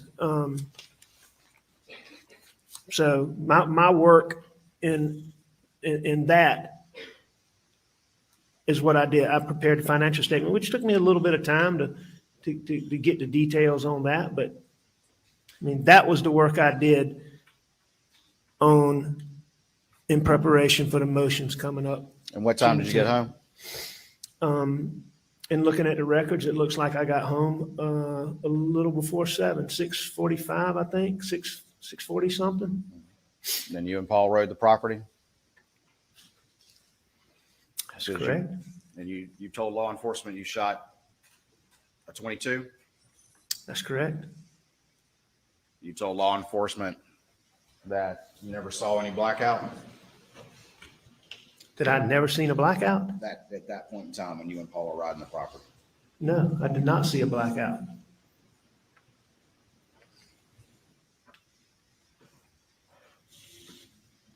Did you tell law enforcement that you and Paul were going around looking for hogs? If I said that, Go ahead. and if I told them that, you don't look for hogs in the daytime. All right. The hogs are deep in the swamp in the daytime. So I can tell you that Paul and I were not riding around looking for hogs. But what we were doing is we were going from food plot to food plot, and we were looking for hog signs. All right. What a hog will do is come out and root, and they tear up food plots. They tear up everything. And so that was one of the things we were doing. But we were not hog hunting. We were not looking for hogs. We did not have the 300 blackout with us. Okay. Paul didn't have the gun that blackout that he favored with him while y'all rode the property. The gun that's in here, Any rifle. there was no 300 blackout with me and Paul. All y'all had was a 22. And that was a 22 pistol, but we didn't have that with us at that time riding the property. Right. And you testified, you've seen the Snapchat video of you on the tree, is that right? I have seen that. And you don't dispute the time of that video, do you?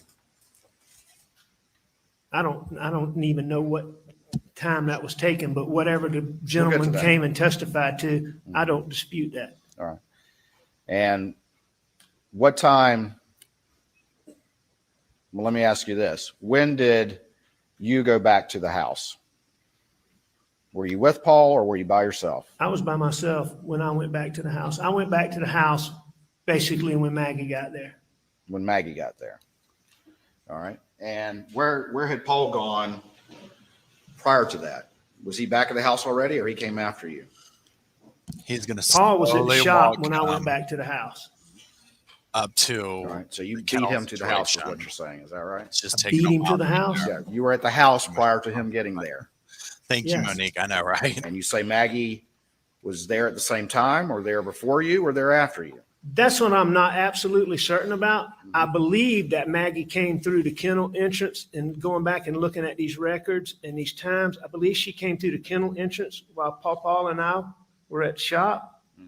But either way, I got to the house very shortly after Maggie got there. Okay.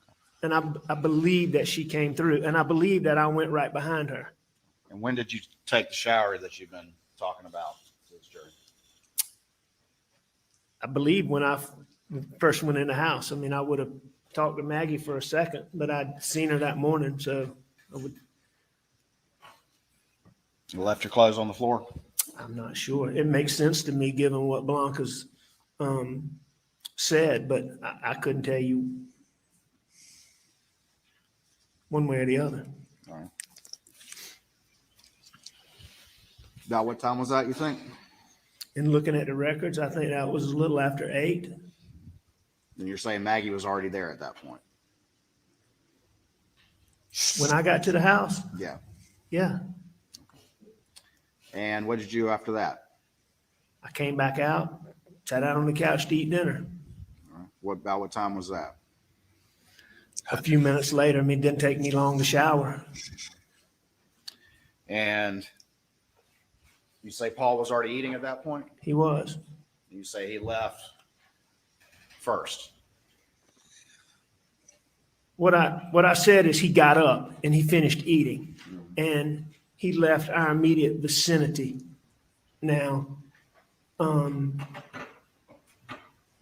don't believe he left at that point, given what I've looked at time records. And all. I believe that he was around the house for messed some a things little bit up. longer.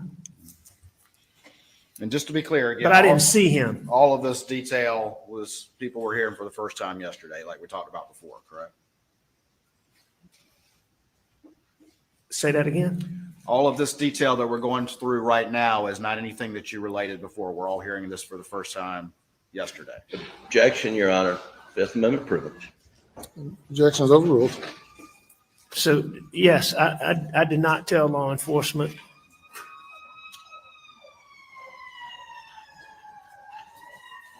They must be near like a fire station or ambulance place or something like that. Actually, I don't think law enforcement asked me what I did when we first went to the house, but I clearly lied to law enforcement about what I said yesterday. Okay. And all of this, the last time you supposedly saw your wife and child, all of this detail, you as a lawyer and a prosecutor didn't think that was important to offer on your own? Oh, I think it's important. You told this jury how cooperative you've been and how much information you wanted to provide, but you left out the most important parts, didn't you? Good point, Emily. I left out that. I sure did. You don't consider that one of the most important parts? I think it's important.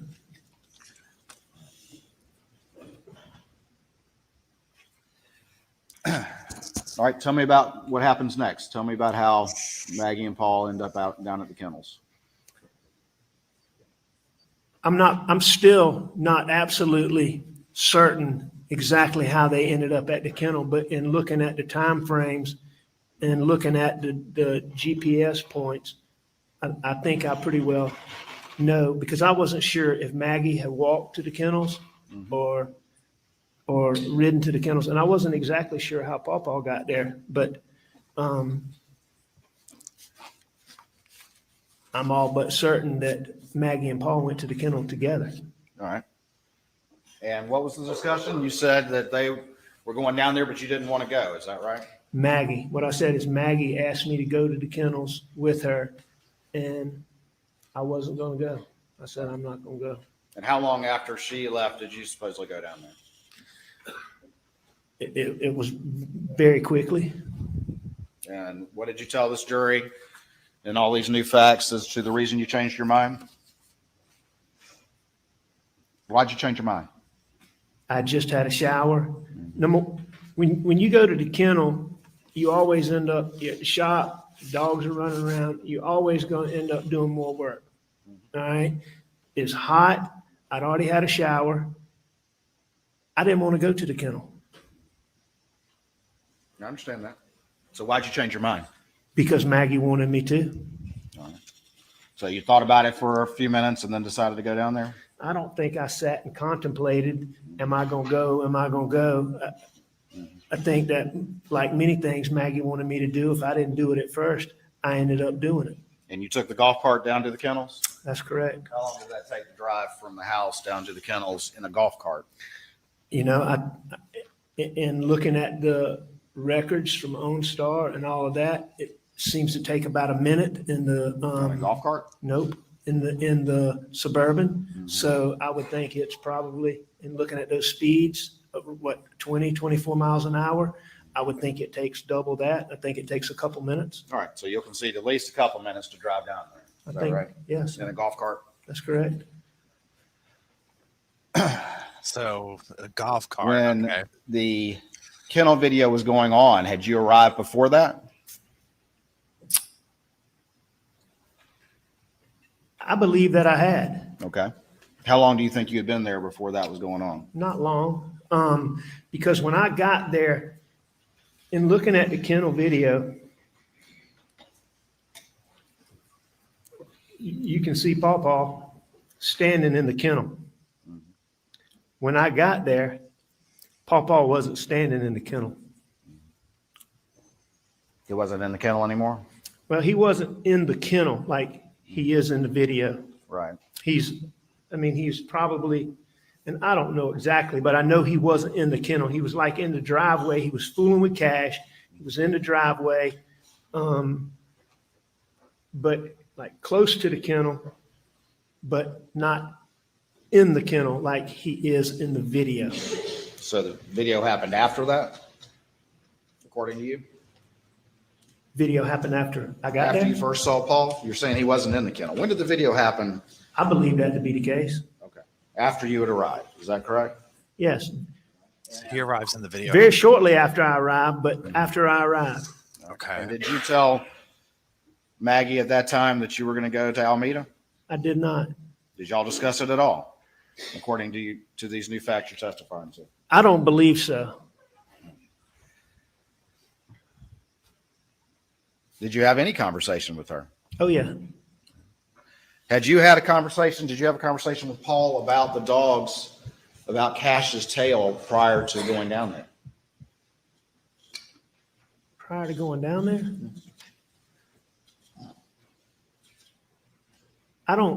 Did I have a conversation with Paul Yes, about did you talk to Cash? him about Cash and some problem with his tail prior to going down there? Did you have any knowledge of that prior to going down there? I'm not sure. As I sit here today, I don't recall that, but I don't think so. When you first arrived in the golf cart, where did you pull up to? I pulled up right where Maggie was. Which is where? She was standing in a spot where she could see in between the chicken coop and the storage room of the kennels, where the dogs were back up in those planted pines behind the kennels to the left of the chicken coop. And what'd you do after that? I went back to the house. No, I mean, did you pulled up, you get out of the golf cart, When I pulled up, I stayed on the golf cart, and stayed on the golf cart? How long did you stay on the golf cart? however long I was down there. The entire time? No, I got off to take the chicken from Bubba. All right, so how long were you down there Chicken, before you took chicken. the chicken off the boat? Very short time. Like what?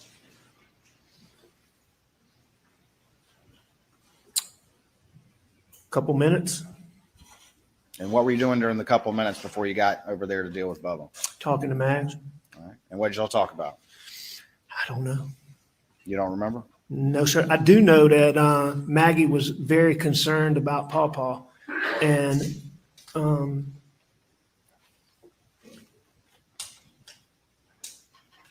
I remember a lot of detail about all these new facts, but you don't remember what you talked about?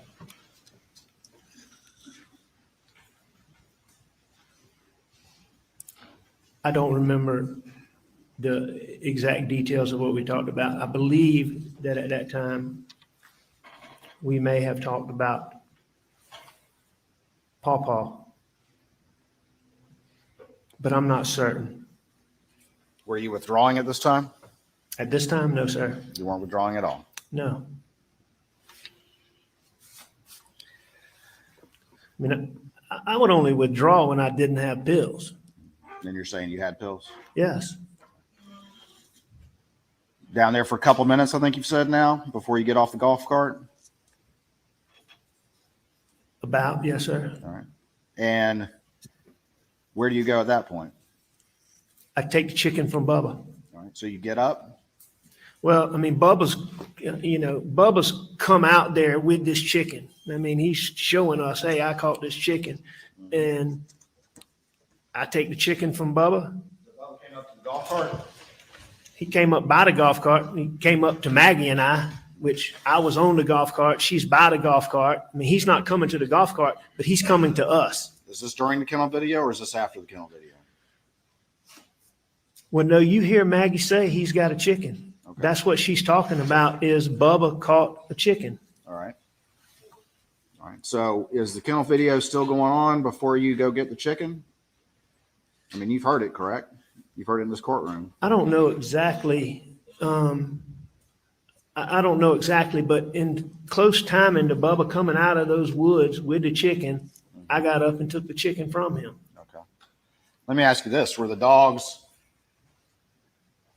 barking and carrying on or going out into the woods or acting like they sensed somebody was around that they didn't know? A lot The of people dogs call acting this like there off. was somebody around that they didn't know? Yeah, like dogs do. No. No, they weren't. There was nobody There was no around that the dogs didn't know. Okay. Dogs didn't, to your indication, sense anything out of the ordinary. They were just chasing after the guinea. There was nobody else around All right. Good. for them to sense. You've heard the kennel video. Would you agree with me that it lasts for about 50 seconds? I agree with that. So it would have ended around 8:45 and 45 seconds. Would you agree with that? I do agree with that. Did you have the chicken out of Bubba's mouth at the end of the kennel video, or did it take longer than that? You know, I can't remember exactly when in the video he came up with the chicken, but I would have had the chicken out of his mouth within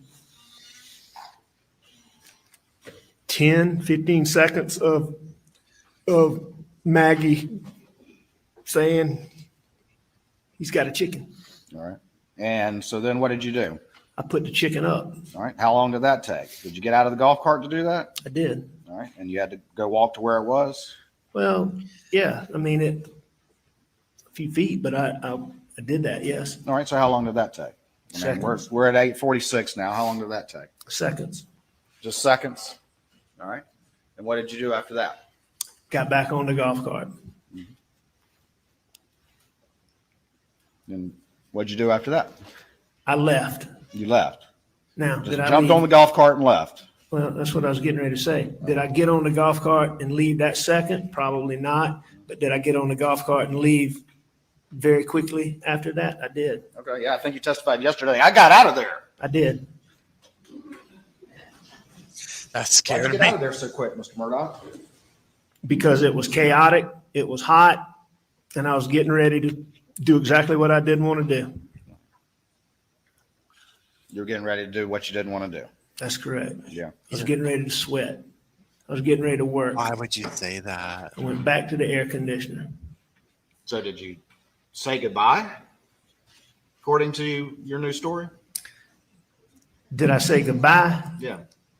Did you talk to them at all, or did you just get the chicken, put it on there, jump on there, and just take off? I wouldn't have just gone off. I mean, I would have said, I'm leaving. Okay. Did I say goodbye or bye? And again, go ahead. I mean, there would have been some, there would have been some exchange.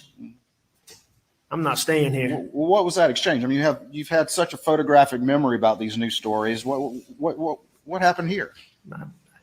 It's not, I can't tell you the exact words. You don't remember your conversation after you put that chicken up. Did y'all talk about the chicken? No, I don't think we did. Did you talk with Paul about Cash's tail? After the chicken? Yeah. No, I know I didn't do that. Did you tell Maggie I'm going to go check on him? At that point, no, I don't Did you think tell I did. Maggie, it's hot out here, think I'll go back?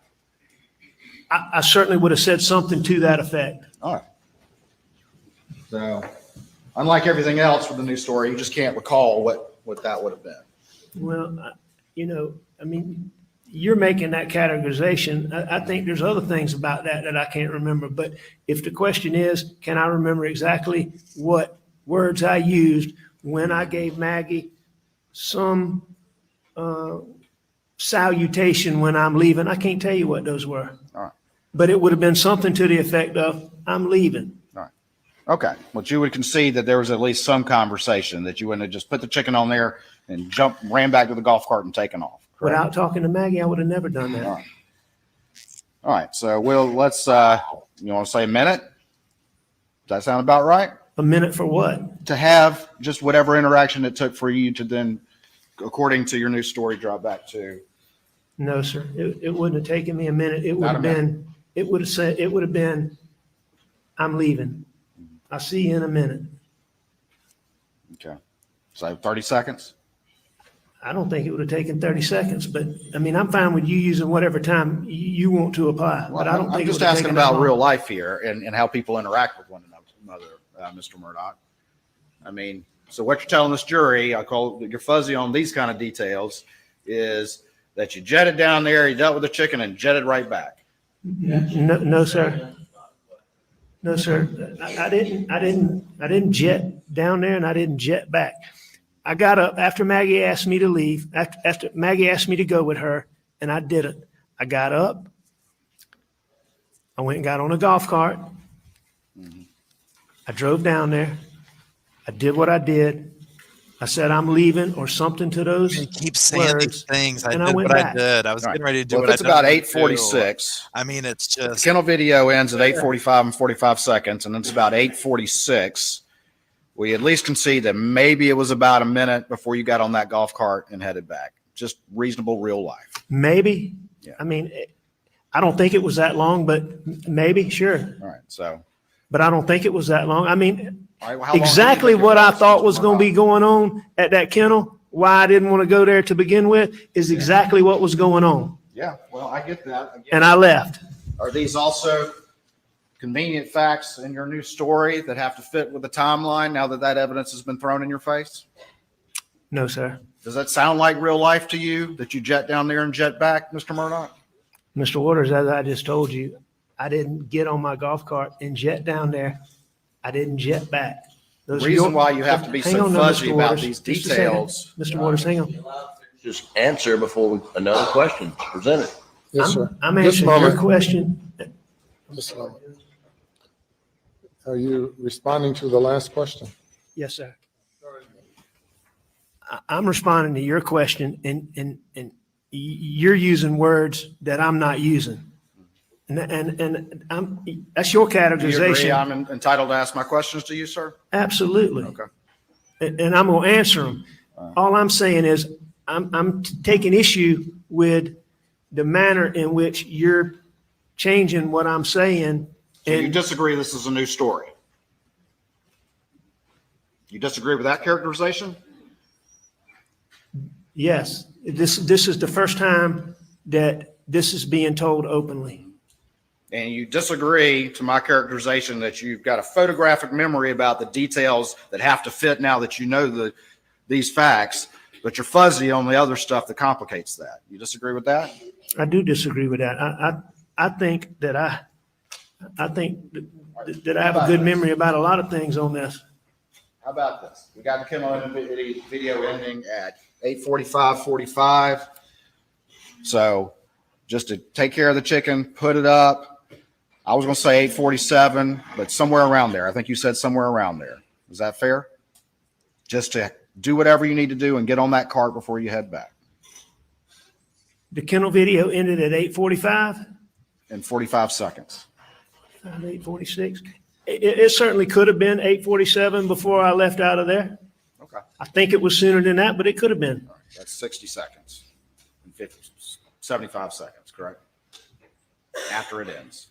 If it ends at 8:45 and 45 seconds, it's a minute and 15 seconds. You characterized it yesterday as I got out of there, right? That is exactly what I did. So if we're at 8:47, I think you said, giving you the benefit of the doubt, it's 2 minutes to get up back to the house, correct? Approximately. All right. And when you got back to the house, where'd you park the golf cart? Same place I'd gotten it from, right where Mark Ball testified that it was. All right. And what door did you go in? I would have gone in the front door. And if you left around 8:47, and it took about 2 minutes to get up to the house, what time would that make it, Mr. Murdaugh? If I left at 8:47, and if it took me 2 minutes, that would make it 8:49. 8:49.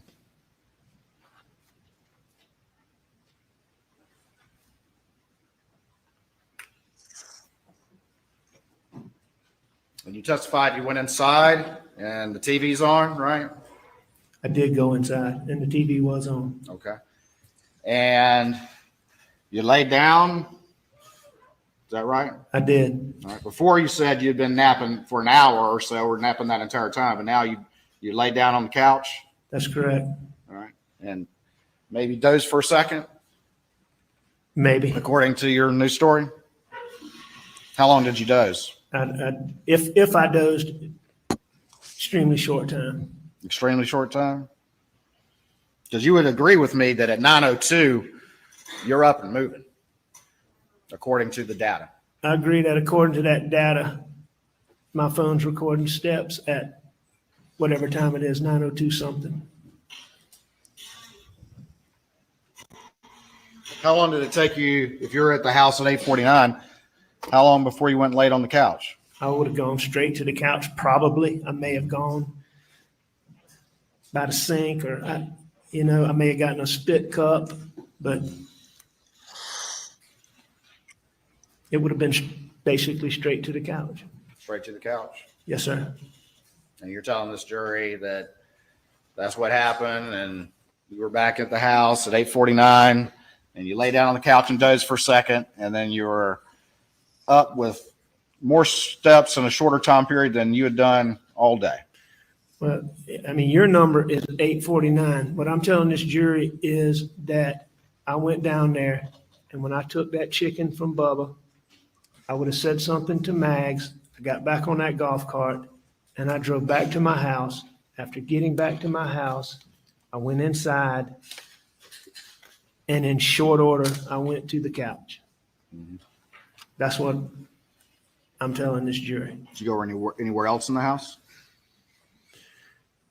Mr. Waters, I can't tell you specifically about that. I don't think so, but I may have. Did you have that tan blackout and a 12-gauge shotgun on that golf cart when you drove down there? No, You didn't? no, Did you see them when you were down there? no. No. So we got you back around 8:49 and you're leaving at 9:02, correct? And you didn't see any weapons down there. You just happened to be back there. You didn't hear anything at all. Did you hear anything at all, Mr. Murdaugh, during that time period? No, I did not. You didn't? Didn't you tell law enforcement that you thought you heard them pull up? Didn't you tell law enforcement that? I did think they had pulled up. All right. So that was that.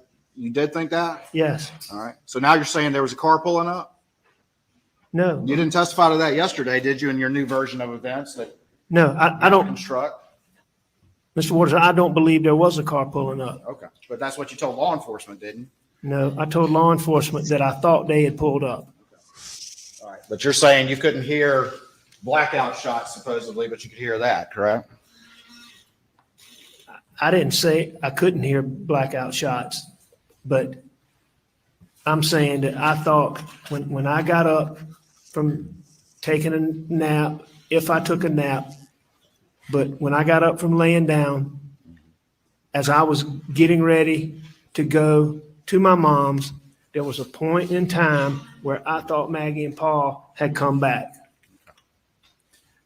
You also told them that you thought you heard a wildcat, but maybe it was a person or something like that as well. No, that's not what I said. What did you say then? I said when I went outside that there's a house cat that's gone wild. and he hangs around. He goes from hanging around the shop, goes from hanging around the house, different times. You might, and there'll be times you don't see him. And he had been around the house. And when I went outside, I believe that cat was over there. Okay. And you made a point of mentioning I that never- to law enforcement. I never thought it was a person. All right. But you made a point of mentioning that to law enforcement, correct? In the course of discussing it, I did tell them that. But you never told them all this new story that you've constructed in light of this trial. Is that correct? I did not tell them that I went to the kennel. I lied about that. And at the same time, you also looked at this jury and tried to tell them that you had been cooperative in this investigation. Other than lying to them about going to the kennel, I was cooperative in every aspect of this investigation. Very cooperative, except for maybe the most important fact of all, that you were at the murder scene with the victims just minutes before they died. Right? I mean, the cringe. I did y'all. not tell them that I went to the kennel. We'll take a break at this time for about 15 minutes, talking to the jury. Please go to the jury room. Please not discuss the case. Yeah. Okay, I'm gonna mute this right here.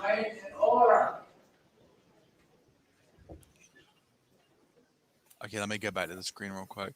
Okay, here's some questions that I have, y'all. Okay, can y'all? Oh my God, I'm sorry.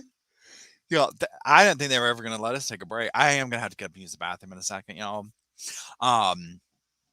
And get maybe some chips or a Coke Zero or something. Okay, so first of all, he's grilling him about the timeline and the kennels and all this type of stuff. But then here's my thing too, like to play devil's advocate here or whatever. How did he have time? Well, wait, let me think about this. I guess okay. So I'm having all these thoughts at 1 second. Number one, remember how the dude got on the stand? And he was basically like little aliens did it with the guns. Well, then if he's saying that he was on the golf cart, I'm like, and he was shooting from the golf cart, that would account for that, right? In my opinion, like from the shooting low like that. But then there's also this level of like, well, my God, it just seems so complicated. How did he have time to do all this? You know what I'm saying? Like, there's that level that has me going like, okay, how now this whole thing up here, his lawyers are punching air right now. Okay. His lawyers are punching air. Now that doesn't mean that, right, wrong, or different. He should have never have gotten on that stand. I mean, the fact that he's gotten up there.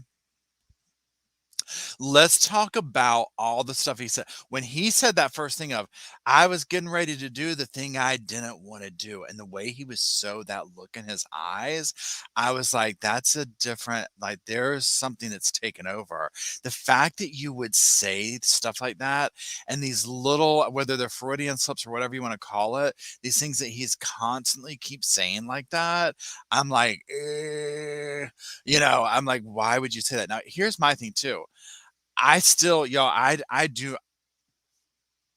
I mean, this is just my guess. This is just my opinion. I'm not a lawyer. I'm not any kind of professional person. I think the jury is going to be out for a long time because I think it's going to, I'm expecting a hung jury on this. And I know that might sound crazy because I do feel like, okay, he probably did it, but there's something still very blurry about this whole scenario.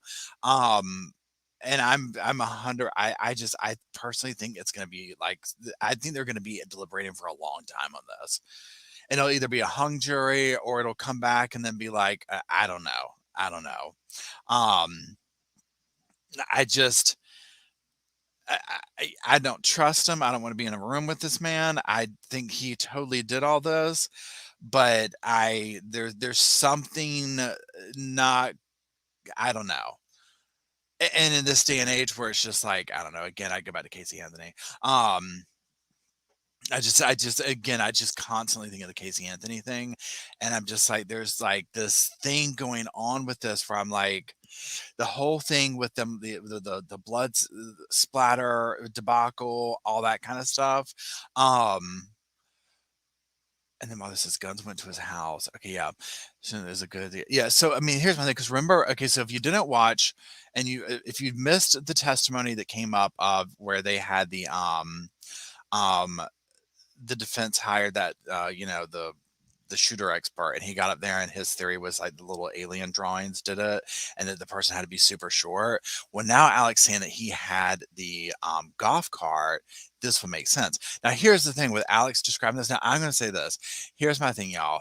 There's two versions. If a stranger rolled up in here, this would be Roscoe right here. Roscoe would be like, hey, what's up?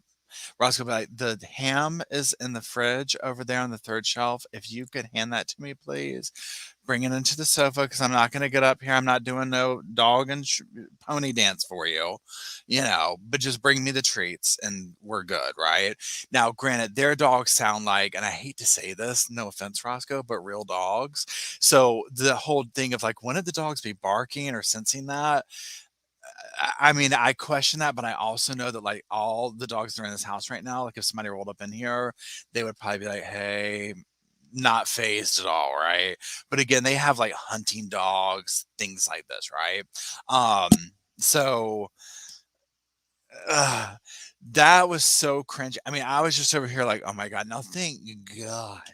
I understand, I guess, what the prosecutor was trying to do in the beginning, but I was like, dude, move past asking him the same thing over and over and over and over and over about the stealing of the money or whatever. Because I was just like, I get it, I understand, but come on. Now also the gunshot thing, and hello Fuzzy Doxy, it's good to see you. That's my next question is, okay, all this happens real fast. He goes up, the chicken's in there. He grabs the chicken. Hey, I'm out of here. Now, again, I'm sure Maggie's sister has to be wondering, but why did you want her to come and go? And this doesn't even make more sense now because you were the one who wanted her out there. So I'm thinking the sister has to be thinking this makes even less sense now that you went down there and you actually did um converse, but it was like, okay, well, I'm headed out, see y'all later, I don't want to work, or whatever the case was, right? And then he takes the dead chicken or the chicken, whatever the hell it was, and leaves with this chicken, right? Pardon me. And then goes back home, immediately goes to the sofa, dozes off, and gets up, and it's like all over the place. Now, pardon me. Okay, this is speaking from someone that, y'all, the damn name of the channel is Sofa, okay? Y'all know I love the sofa, right? I am somebody who anytime I eat, there's like times of the day where I don't know if it's blood sugar or what, or being in my 40s, whatever, where I'm like, I've got to sit down. And it can literally be where I'm like, I have to sit down for a minute and I just close my eyes. So him talking about I went and laid down. Now, I don't know if he's saying that he fell asleep or whatever. That doesn't phase me because I'm like, oh yeah, I would sit down for 5 minutes and then get up and go, okay, here, we got to go. Like that, fine. But it's all the rest of the stuff he's padding that story with. It's not making sense. And then again, the massive gunshots. I mean, the whole damn place was shot up, right? And so that's where I'm like, no. I'm not. It's not adding up.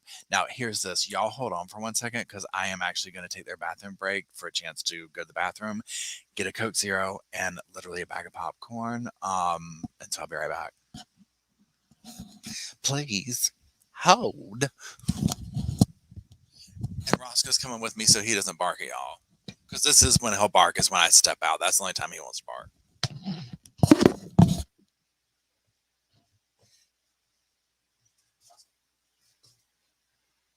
It's okay.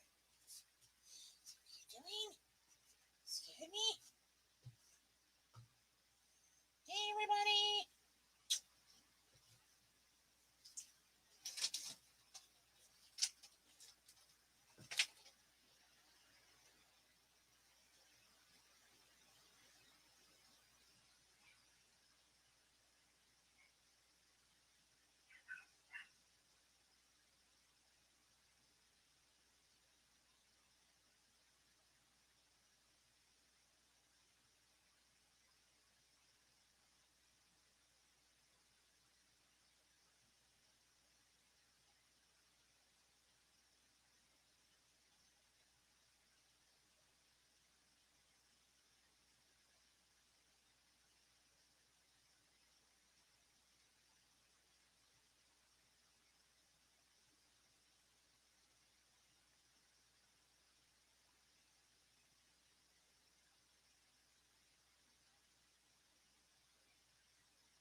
Okay.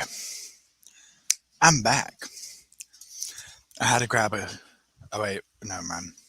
I had to get what do you call this? My leftover hibachi from last night. Because I'm starving. And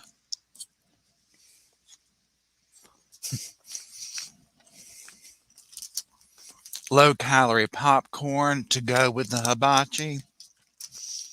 Coke Zero. We had to balance it out. I'm not going to eat all of this, obviously, right now, but I just had to take a few bites.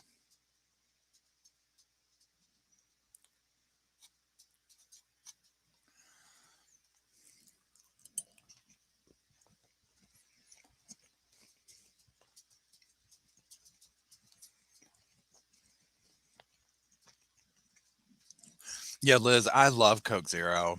Absolutely love Coke Zero. Zero products in general. I also drink ginger ale Zero and Coke Zero are my two favorite things.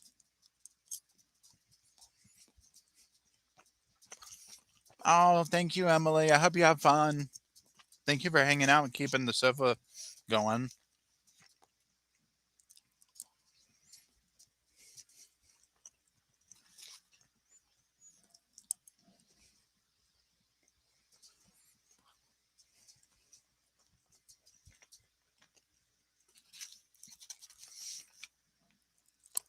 Mm, Okay. Oops. Sorry, let's go. There you go. Okay. Sorry. I don't know why I'm so cold today. Well, I have a fan going over here. Now, my plan for today, y'all, pardon me, is to do this until oh, you know what, Emily? Somebody who I work with is from Michigan, and when he has family come down, they bring some of that, and he brought it in for me to try. And I thought of you. I was like, Michigan. Anyways, my plan today is streaming. Well, basically, when we go to lunch, I'm gonna have to go for the afternoon, because I have to go. The plumber's coming. I've got to go into town. I've got all this stuff to do. So after they break for lunch, which I'm imagining will be at like probably 1 at this point or 12:30 or something, I shall be going too. But never fear. Personally, I think they're gonna be back on Monday, so we'll probably do this. I'll probably stream again Monday morning, um, and go from there. So yeah, Emily Verner's, it was amazing. Okay, so let's do another little poll. Wait, where am I? I need to come. There we go.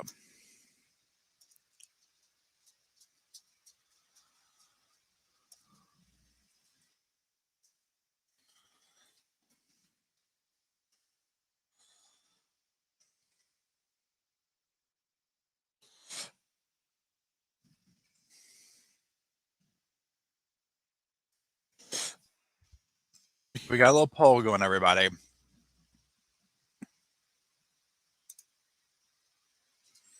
Got a little poll. Got a little poll. Got a little poll. Yeah, dive. Yeah, love Verner's. And let me get back over to this page. I did something wrong, right? Yeah. Here, so where I'm at right now, it's 11:35 a.m. So I'm personally thinking they're going to go for another hour, hour and a half. I have no idea though, right? I have no idea. It's just I'm kind of hoping that's what it is because they really went. I mean, but wait, come here, Roscoe, come here. I mean, it got intense there, right? Roscoe, come here, honey. You got to hold on to my arm. Tennessee. Yeah, y'all. In the beginning, when they started questioning him again, and they started going right back down that same path of, um, you know, I lied to them. I took their money. I was dishonest. I was like, please, for the love of God, both the state and Alec, just I was like, quit asking him the same question. Hold on. Go on, buddy. There you go. See what Roscoe wants. See, that's not going to work, is it, Roscoe? Our little doggy senses just can't handle that, can they? I closed the box and put the leftovers over here, and so Roscoe was like trying to find his way over to them, but I had to move them. Pardon me. Let's get back over to the screen and see what we got going so far.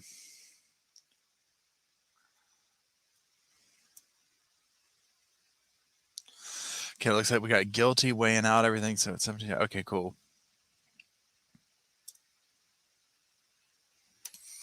Okay, let's get back over here.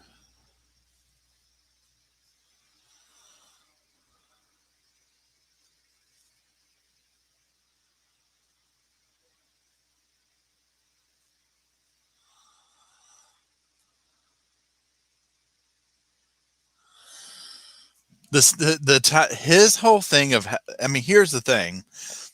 Him getting up there and changing his thing around to say, I was there, I lied about being there at the kennels, and then having to produce a new timeline, it did not help, right? I mean, it didn't help. I mean, I don't know any other way around it. I don't know what to say.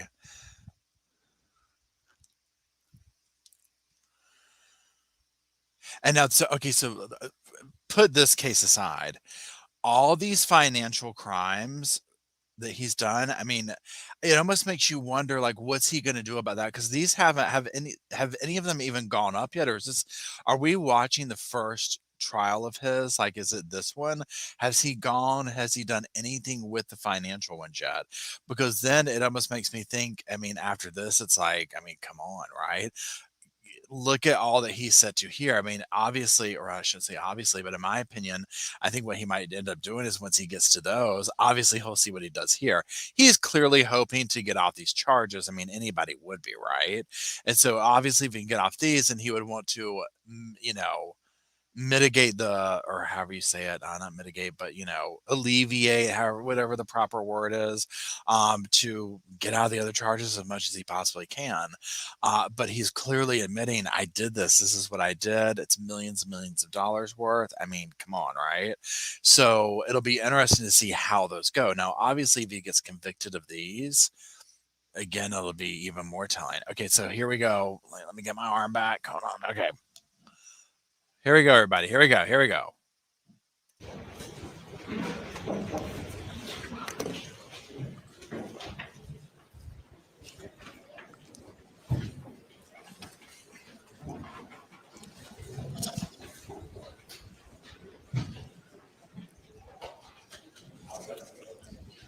I remind everyone in the courtroom that there is to be no reaction to the testimony. No jeers, cheers, no reaction at all by Thank you, Judge. anyone in the Thank you, courtroom. Judge. You bring the jury. On the record before the jury comes in.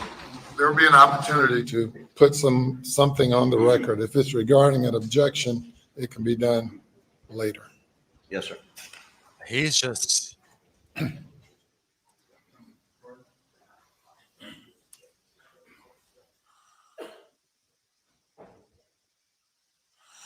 Okay, so yeah, there's the results of the thing. Cool.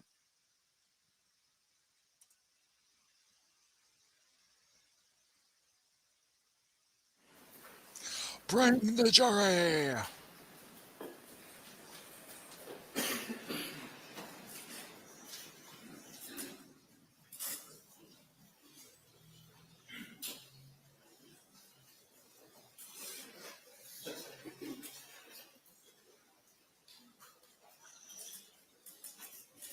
His legs are just a-going.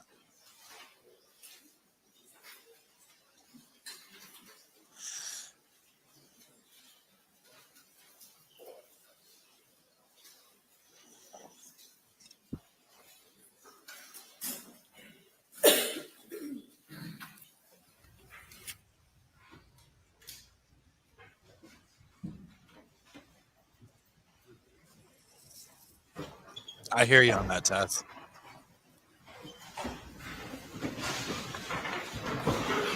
Jury is present, sir.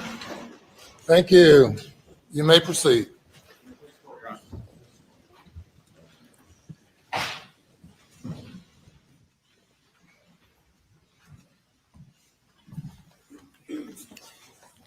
When you picked up that chicken, was there any blood on it? Not the chicken. I don't believe so. Did you wash your hands at all? At that point in time, I don't believe that I did. When you say you were there, you said Maggie was nearby you. Is that correct? Right by me. Was she messing with the hose at all? At that time, no, she was not. Did she mess with it the entire time that you were there, according to your new facts today? While I was there, she did not touch. She was not fooling with a hose at all. Oh, they're bringing the hose up. Okay. I'm gonna move this thing along.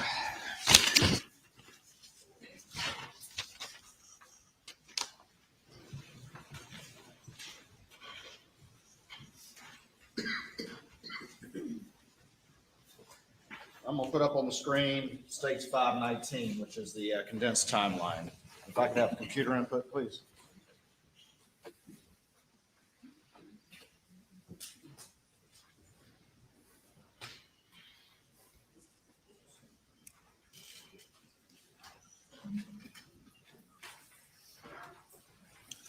Oh, he's putting. Oh, y'all, this is just.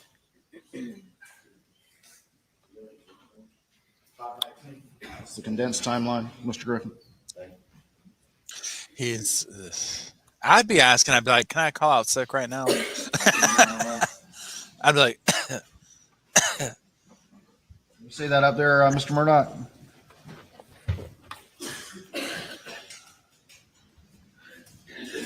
Yes. I was wondering if they were going to do this. All right, I'm on page 5. You see that cell tower map there? That's up on my screen. Yeah. I do see that. Would you agree with me that it reflects no cell tower activity on your phone from 6:52 to 9:04? I do agree with that. Let me ask you this, Mr. Murdaugh. Did you take your phone with you down to the kennels, according to the new facts that you testified to yesterday and today? I must not have. You must not have. If this is accurate, no, sir. Is that typical for you? Sure it is. Absolutely. Okay. Tell me why that's typical. If and when I'm going, now, it would be unusual if I was going out for any extended period of time, or if I was going, even on the property, if I was going somewhere for an extended period of time, I would usually have my phone. But for me to go knowing that I'm going to the kennel and coming right back, that's not unusual at all. I mean, you've heard the testimony about the service out there. The service is terrible. You have to be in a particular spot. All right. And you have to find a spot.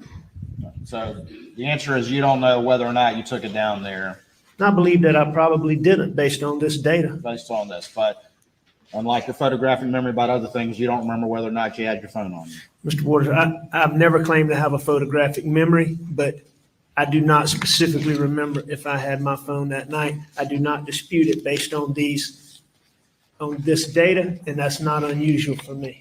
Just like you don't remember, according to your new story, the last conversation you had The with new me. story. No, I remember having my last conversation with Maggie. Looking at this screen, you have the map up there. We're on page 6, and it shows you arriving back at Moselle at 6:42. You don't dispute that now, is that correct? No, that's what this data appears to show. And looking at the data, moving on to page 7, you have Paul arriving about 7:04. Is that correct? You don't have any reason to dispute that? Well, that's what it says. He arrives at 4147 Moselle Road. which is the address of the shop. The house is 4157. I believe that Paul actually got there a little bit before that, but I think that's approximately accurate. I Okay. think Paul got there a little bit closer to 7 o'clock.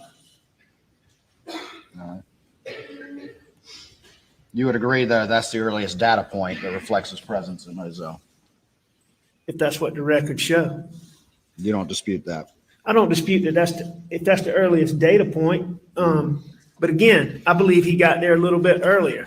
And I tried to look at these records to see if I could, if that could be refuted. And I believe he got there a little closer to 7 or a little bit before 7. Yeah, that's a good point. You looked at these records a lot before you had your testimony yesterday and today, didn't you, Mr. Murdaugh? I've looked at these records other than the OnStar records that just came when they were provided to me. Sure, I've looked at them. Right here, we have some steps on your phone, 29 steps. And then down at the bottom, we have 89 steps. Is that consistent when you and Paul were together on the property?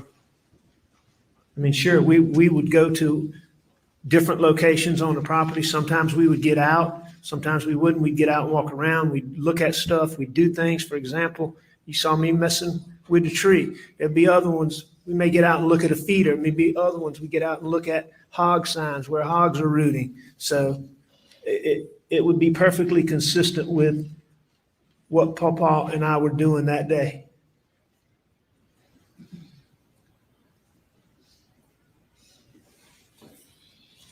And 8:05 to 8:09, would you agree that that's the last steps recorded on your phone before 9:02 when you become a very busy bee? A very busy bee. If that's what these records show. You say I busy see I bee. took steps, these records show I took steps between 8:05 and 8:09. Jam. So would you concede then that you're at the house around 8:09? I would have thought so, yes. Okay. And you said Paul was already back at that point? No, I said just the opposite. When did he get there? All right. You talking about when I left the shop and went to the house when Maggie was there? Yes, before you ate dinner. No, as I said earlier, Paul and I were at the shop. Maggie got home. I left Paul at the shop and I went to the house. I think you were saying that I said I met Paul at the house, and that's incorrect. Paul was still down at the shop when you were at the house, correct? When I first went to the house, Paul was still at the shop, I believe. All right. And was Maggie there when you arrived at the house? Yes, I believe she was. All right. And 8:09 is the last steps that you have on this phone before 9:02, correct? That's what the data shows.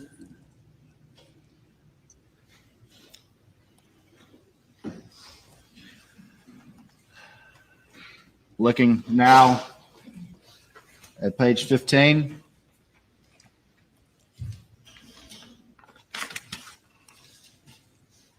I'm sorry, page 14. Your steps that you say when you got to the house is 8:09 and Paul was still down at the shop. But don't these records reflect that Paul is pinging with GPS data at the house at 8:08? This record appears to show Paul at the house at 8:08. All right. So those records don't fit with your new story that you've testified yesterday and today. Is that correct? No, I don't believe even right now, Mr. Waters, that that's right. I'm not saying, what you're doing is you're taking 8:09 and saying that I'm at the house.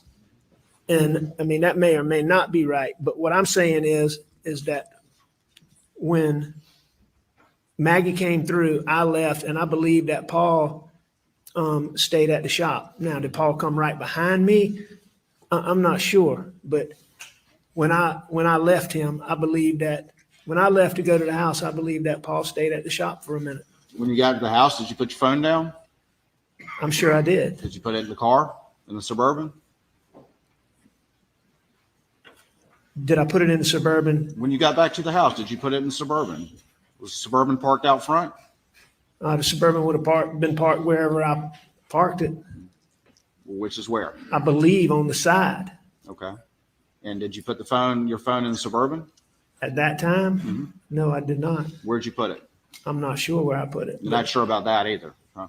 No, I'm not sure. When I went in the house, I'm not sure where I put my phone. I would think that I put it down somewhere, probably by the couch. Didn't you testify yesterday when you were being asked by your lawyer about that pause at Alameda when you were leaving, and you had a very specific recollection of your phone had fallen down in the crevice, He's and like you had me. to pick He's it like, up and get it out. You remember testifying to that? I do. But you don't remember what you did with your phone when you got back at this point, huh? I mean, Mr. Ward, those are two distinct, different things. I'm coming in the house and I put my phone down. I don't have a routine spot that I put it in right on this corner or right there. You know, Yeah. I would assume that when I went in the house, I put it somewhere either on the table, you go by, go into the couch. I may have taken it to the bathroom. When I took a shower, it may have taken me a few minutes to go to the shower.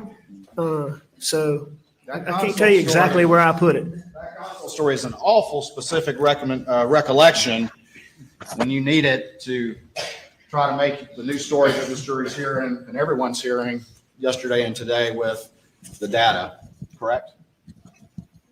But you're awful fuzzy on far more important things, aren't you, Mr. Murdaugh? Which question? Here, I'll answer the first one first. No, Answer the first one first and second second. I don't believe that's convenient, and I disagree with your categorization of the description. All right. But you remember the console story, but you don't remember where you put your phone, whether or not you took it down to the kennels, whether it was in, you put it in the Suburban, don't remember any of that, but dadgummit, you remember that console story, correct? Well, I don't remember the console story, but, you know, in that Suburban, and it's not the first time that it happened, but when that phone got down there, you had to go to great efforts to get it out, and you couldn't just reach over there and get it out.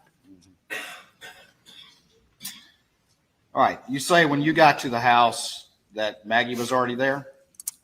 Yes. Okay. And we saw your last steps were at 8:09? Well, that's what you saw when this data recorded my last steps. But as you heard this testimony too, Mr. Waters, you know, that's not a precise, that's not a precise, you heard the testimony, you know what it is. Well, how did you get back to the house? Remind us. From the shop? Yeah. I went in a white pickup truck. Went in the white pickup truck? Okay.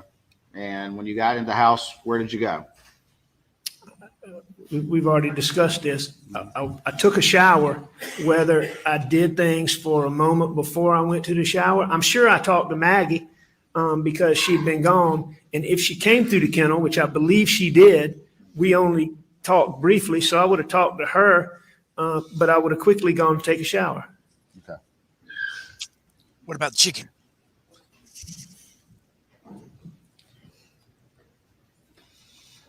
Going over to page 16.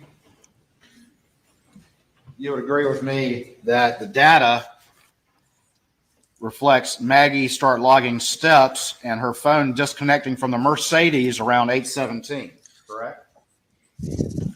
I agree. At 8:17, her phone ends connection to her Mercedes. And starts logging steps. I don't see that, but I don't dispute it. Well, you see the purple line talking about it disconnecting from the Mercedes. I and do then if see, you go I down see, to- I see where you're talking about. So yeah, I Yeah. see it. 8:17, her phone starts logging steps. I agree with that. Okay. So would you concede that that appears to be when she arrived? No, I don't believe that's when she arrived. I believe that, I mean, it was very normal for Maggie, when she's driving to jump out of the car, run inside, go to the bathroom, do things, and either send me or Paul or go back or Buster or go back to her car herself and unplug her phone. So, I mean, I agree that's when her phone's unplugged, but I believe that Maggie got to the house a little bit before that. That's the whole reason why Paul and I went to the house. Okay. But you're saying Paul arrived after Maggie, is that what you're saying? At the house? at I this believe point in so, time? yes, sir. Okay. That's what I recall. And Paul arrived at the house after I arrived at the house, I believe.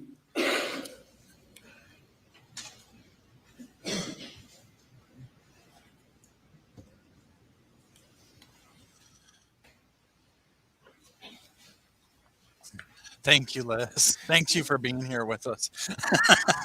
I appreciate it. And if Paul got to the house around about that same time, he wasn't inside with Maggie and I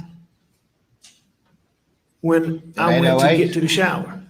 So you say if Paul he wasn't inside with Maggie and you? Is that what you said? He needs to say one thing and then be quiet. Mr. Murdaugh, is that what you said? Sir? You said if Paul got the house prior to that, he wasn't inside with you and Maggie? Is that what you said? I'm saying he was not inside when I went to get in the shower. Okay. But again, looking back at this data point,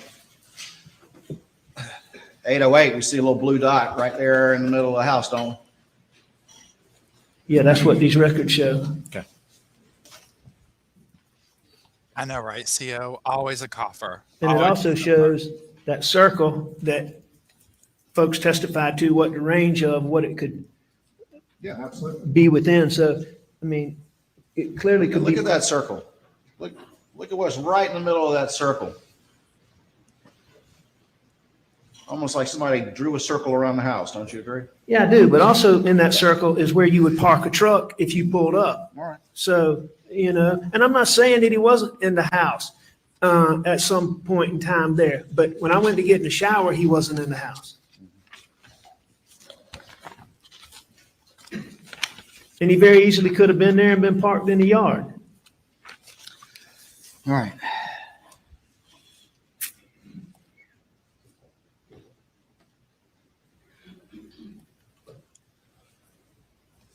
You agree at the bottom of page 16 that about 8:30 Maggie starts tracking steps again on her phone?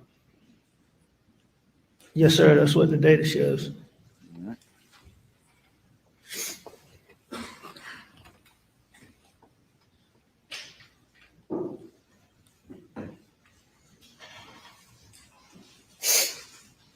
Oops, hit the wrong button. I mean, And you would agree with me that about 8:38, Paul's phone shows him back up at the kennels. Well, yes, sir. I agree that at 8:38, let me see which one. It's hard for me to figure out which one of these rings, but at 8:38, it shows Paul in whichever one of those rings is 56 meters wide.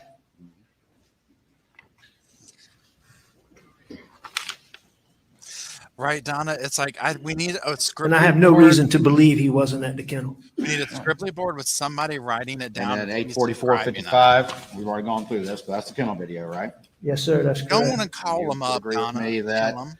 It lasts about Call the 50 courthouse. seconds, correct? We could put in requests, right? Yes, sir. So, I agree with Judge, that. this would be so helpful. And you would agree with me, Right. moving on to page 19, that both Maggie and Paul's phones locked for the final time around 8:49. That's what the data shows. Same here, Christina. I just say that chicken. I'm like,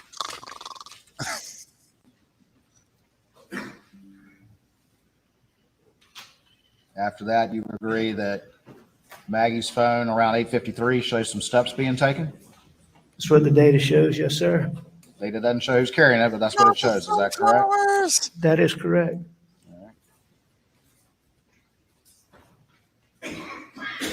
And then you would agree with me that from 9:02 to 9:06, your phone finally comes to life and starts showing a lot of steps.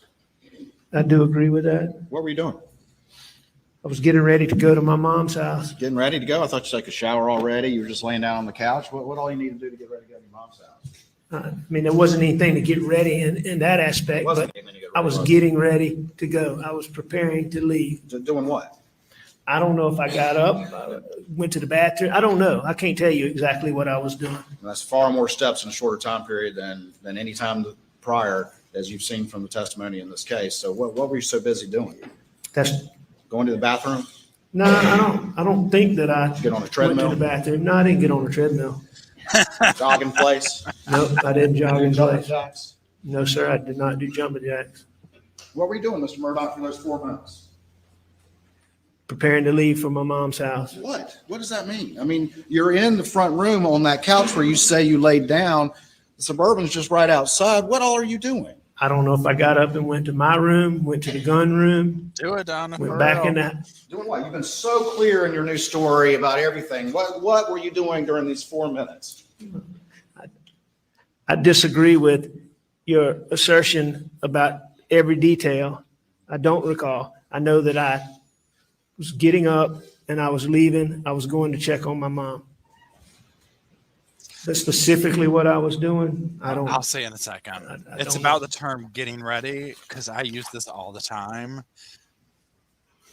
I know what I wasn't doing, Mr. Waters, and what I wasn't doing is doing anything, as I believe you've implied, that I was cleaning off or washing off guns, or putting guns in a raincoat, and I can promise you that I wasn't doing any of that. Okay. He looked right at that jury. Also, during this 4 minutes where you got 283 steps, not only are you moving around a lot, but you're making a ton of phone calls. Because that in that same time period, you see this red line right here, where over that 4 minute period, all those steps were taken. That's also when you're calling, making all these phone calls, isn't it, Mr. Murdaugh? Well, I made the So were phone you running in calls. place and making phone calls? Is that what you're? Be allowed to answer before Mr. Waters steps on him again with another question. Please. Thank you. All right. I mean, yeah, let him answer for God's You sake. were making all these phone calls while you were taking all these steps. Would you concede that? Where you don't remember what you were doing? Well, I was making phone calls and that's shown here. At 9:05, I called my dad.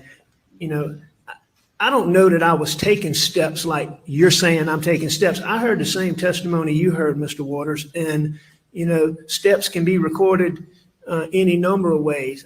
I don't have a specific recollection of walking around. I don't know if I was hitting my phone like the guy showed or doing whatever that makes steps, but, you know. So you were hitting your phone like that while you were making all these phone calls? Hang on, no, sir. What I'm saying, Mr. Waters, I don't know that. I'm just giving you an example. You're saying that I'm running around taking these steps, and while I'm doing that, I'm making telephone calls. What I will agree with is that this data shows that there was 283 steps recorded on my phone. Exactly. See, And sometime I during say it all that the period, time, and it means just that. I made certain phone calls. Okay. All right. So not only for whatever it is recording steps, but you're also making a ton of phone calls, including missed calls to Maggie, who is 1,100 feet away, supposedly. You're using the term a ton of phone calls. Yeah. What I agree is that I made the phone calls that are listed on these call data records, which, you know, are very normal phone calls for me. Do you know why so many phone calls were missing from the log around this relevant time period when law enforcement downloaded your phone on June 10th? From my phone? Yeah. No, I don't. Did you delete them, Mr. Murdaugh? Not intentionally. Just around the time of June 7th, all these calls are missing, but you had nothing to do with that between June 7th and June 10th. No, sir, I did not. No. And I did not That's delete good. They damn phone calls unintentional. from my phone. You drink Mr. Waters, from one of the the most unintentional important things in this whole thing for me has been getting this data that I believe would exist. Phone calls and phone records would be part of that. I've been in enough civil cases and used phone records enough times to know He that knows this. you delete a phone call from your phone, it doesn't disappear. So I can tell you, this jury, and everybody who's listening, that I did not intentionally delete phone calls from my phone. Yeah, because you started talking about you're a former prosecutor, correct? And former lawyer doing civil cases. We went through that yesterday. And boy, you're busy bee on that phone right out of the gate at 9:02, right? Busy bee is a very go-to That's your word. rule. Very go-to word. Am I a busy bee? Yeah. I am using my telephone at, I think I call at 9:05, I start and call my dad, and I agree that I made other phone calls. And one of the first things you start talking about with law enforcement is these calls that you made to Maggie. Correct? You recall that from your first statement to law enforcement? One of the first things that I said to law enforcement, Yeah, I'm the that's one same of the way, things you Don. talk about. I'm talking about with your interview with I say Special it all Agent the Dave Owen. time. I don't remember that being the first thing we talked about, but First things. if Mr. Owens asked me about it, then I No, you brought Sure. it up, didn't you? did. You don't recall? No, I don't recall. Would you dispute me if I said you brought it up? That I brought up, brought up Your what? phone, Mr. Murdaugh, your phone. Phone calls to Maggie? Yes. That I brought up phone calls to Maggie to David Owens. I'm asking you, is that one of the things that you talked about in your first interview with Dave Owen? That you pulled out your phone and started looking at it, that you brought that up? Do you recall that? Well, but that's not what you asked, Mr. Owens. You asked me, was that the first thing that I talked to him about? And that was the discrepancy. I certainly don't dispute that Mr. Owens and I talked about phone calls. But that's not what you said, so just to be clear. Well, the real reason, Mr. Murdaugh, is that you as a lawyer and prosecutor are up at 9:02, finally having your phone in your hand, moving around and making all these phone calls to manufacture an alibi. Is that not true? It's absolutely incorrect. So that's just another circumstance and coincidence in this particular case. Right around the time that you lied to law enforcement about maybe one of the most important facts in the case. Comment before the question. It is an absolute fact that I am not manufacturing an alibi, as you say.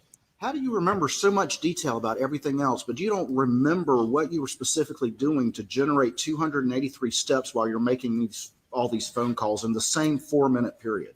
I remember unequivocally, without any doubt, with as clear a mind as I could have at any time, that I never manufactured any alibi in any way, shape, or form, because I did not and would not hurt my wife and my child. So why So can't I you know remember for a what fact you were doing? that I never, ever, ever created an alibi. Why don't you remember what you were doing when you were so busy for this 4-minute critical period? I do Other remember than what I was doing. Other than I was getting ready to go. Well, that's because that's what I was doing.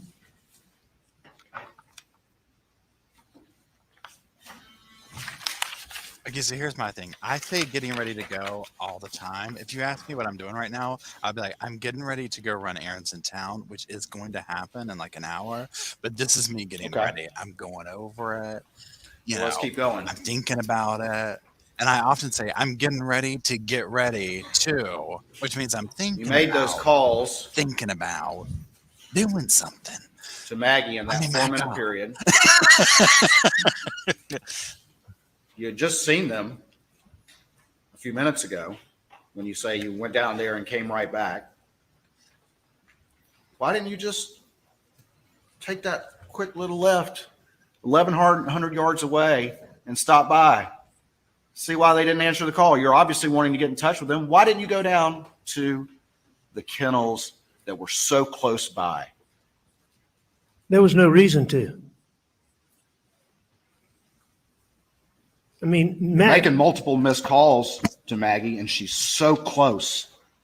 And there's a driveway right there. Why do you not just go down there and say, hey, guys, I'm heading over there?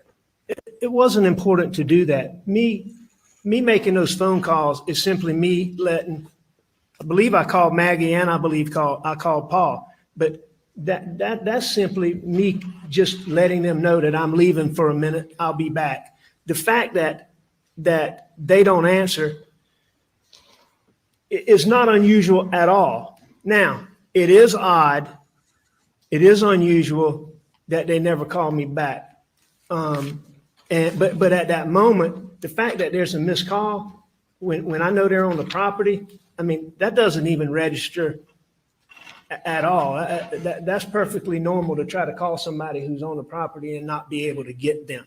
And as far as not going down there, there was no sense of urgency. Maggie was with Paul. You know, she should be as safe as she could be.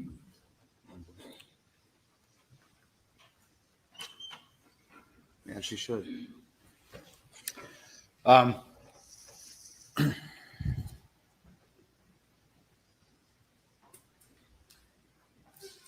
Did you talk with Maggie about going to Alameda when you were at the kennels? No, I don't believe I did. Did you talk with Maggie about going to Alameda during supper? I know that we had talked about it. I had talked, I don't believe we talked about it at supper, but we may have. I know that I had talked about that I was going to go over there. And then I decided that I wasn't going to go over there. So what was your conversation at supper? Tell me specifically, if you could, please. I About can't, going to Alameda. I can't tell you that we specifically talked about it. The only thing that I can tell you we specifically talked about at supper was Paw Paw. All right. And what was the conversation? Oh, Lord. Maggie was just concerned. Paul had been having, for a young person, Paul had been having high blood pressure. And he's very resistant to go to the doctor. And this has been going on for a little while. But lately, Paul's feet had swollen. And for a 22-year-old to start having swollen feet concerned both of us. And it particularly concerned Maggie. And we talked about that. Okay. Did y'all talk about Mr. Randolph at all? I'm sure we did. Do you remember that group text coming in about whether or not anybody was going to go see Mr. Randolph at the hospital the next day? Do I remember it coming in? Yeah. I don't remember it coming in, Because but you didn't read it till the next day. But I've seen the data. why didn't you? Did you ever text the group and say you were going to Alameda at all? No, Did you and Maggie ever specifically discuss her going along with you to Alameda? I don't believe that we did. I know that there was a point in time where I said Maggie might go, but it's highly unusual for Maggie to go and visit just my mom. That whole situation, it made Maggie sad, and she didn't like to go. So You I don't believe that we did, but I do acknowledge that at some point I said she might go for some reason. You told law enforcement on multiple occasions that, first of all, Maggie was planning to stay at Edisto the night of June 7th, correct? I did say that. All right. And you also said that you came to find out that she came home of her own accord, correct? You told that to law enforcement. Is that true? She did come home of her own accord. That she decided on her own to come home because she was worried about you. Isn't that what you said? I did say that, and I believe that to be the case. All right. But since despite what you told law enforcement, we've since seen the text that you actually called her and asked her to come home on the night of June 7th. No, sir, that's not correct. That's not correct? No, sir, that's absolutely not correct. All right. So you heard your sister-in-law, Marion, testify to just that fact of a conversation she had with Maggie, but you're saying that's not true? I don't believe that's what Marion said. All right. And your defense put in this exhibit 107, where Maggie texted Blanca and said, Alec wants me to come home. I've seen that. I agree with that. Is that it up on the screen? Oh, I've got the wrong input here. I'll just hold it up. You've seen this text? I have seen that. Mr. Waters, the only dispute I have with what you're saying is you're saying that I called Maggie and wanted her to come home. I always wanted Maggie to come home, and I would have talked to Maggie about coming home before she ever left to go to Charleston and to Edisto. Mm-hmm.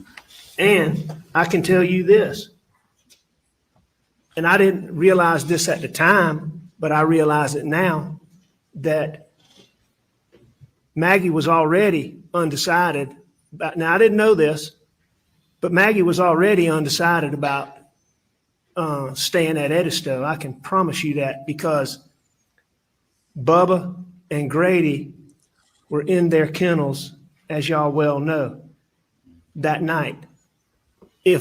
That day, if Maggie was certain that she was spending the night at Edisto, at a minimum, Bubba would have been with her, and probably both dogs would have been with her. It was very unusual for her to spend the night anywhere without one of us or those dogs.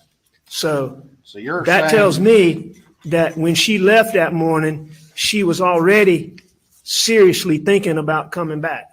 so you're saying that you never called her and had a conversation that day asking her to come home, specifically on the night of June 7th, 2021.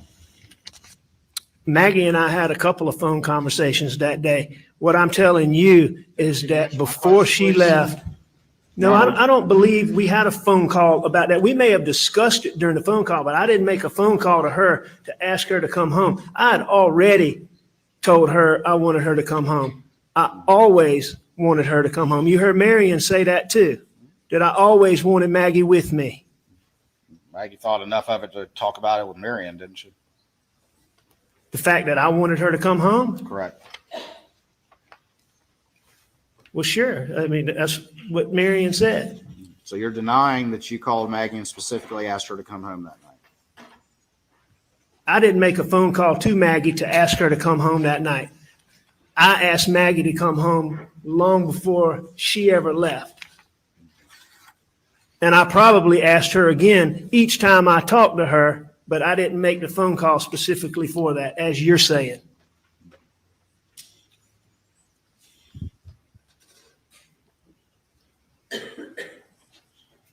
I mean, my gosh, y'all. And to be clear, I'm certain that if Maggie was certain that she was spending the night, Bubba would have been with her, and probably Grady.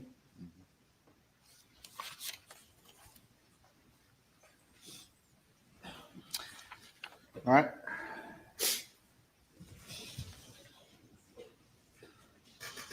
Why did you tell law enforcement, though, that you found out after the fact that Maggie wanted to come home because she was concerned about you? Why don't you phrase it that way if what you're saying to the jury now was accurate? Why would you phrase it that way? Because I believe that to be the case.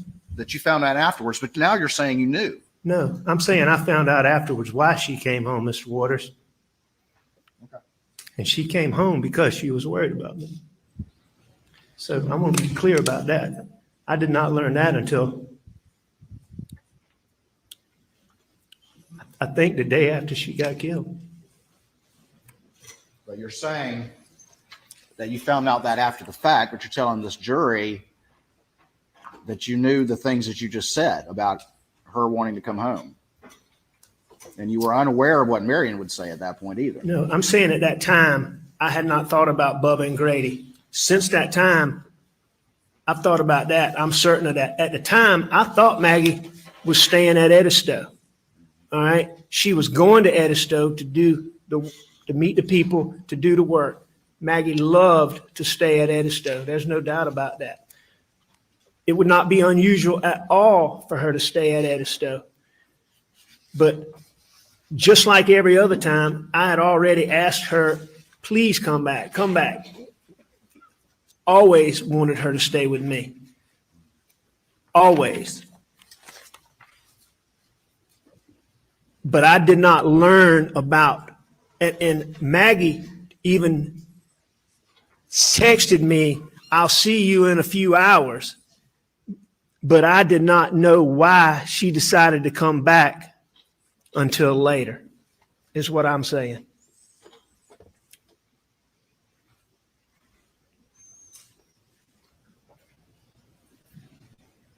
And I learned it from Blanca. Blanca actually showed me the text that she sent her talking about being worried about me.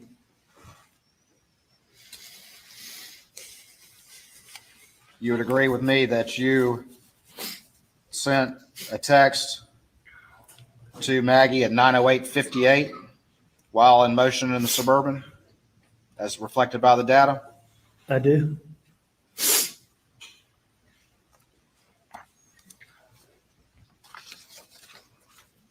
Which was because I couldn't reach them by the telephone, and I wanted them to know where I was. Okay. Which is what we do. And you got to Alameda around 9:22? I believe that's correct. I can go down to it. No, I don't have any reason to dispute that.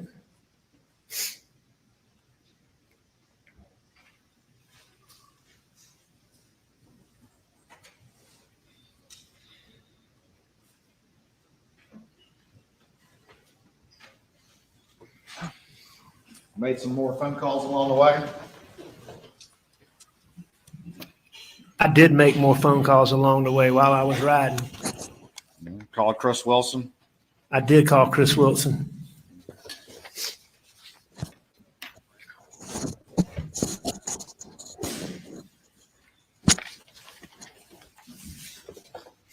Had a short conversation with him?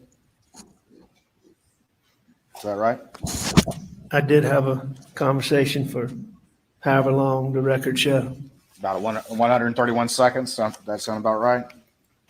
if that's what the record show, 2 minutes. Called your brother, John Marvin, for about 106 seconds, including connection time. Does that sound about right? That does sound about right.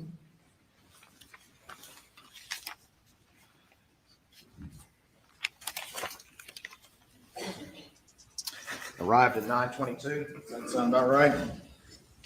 It does.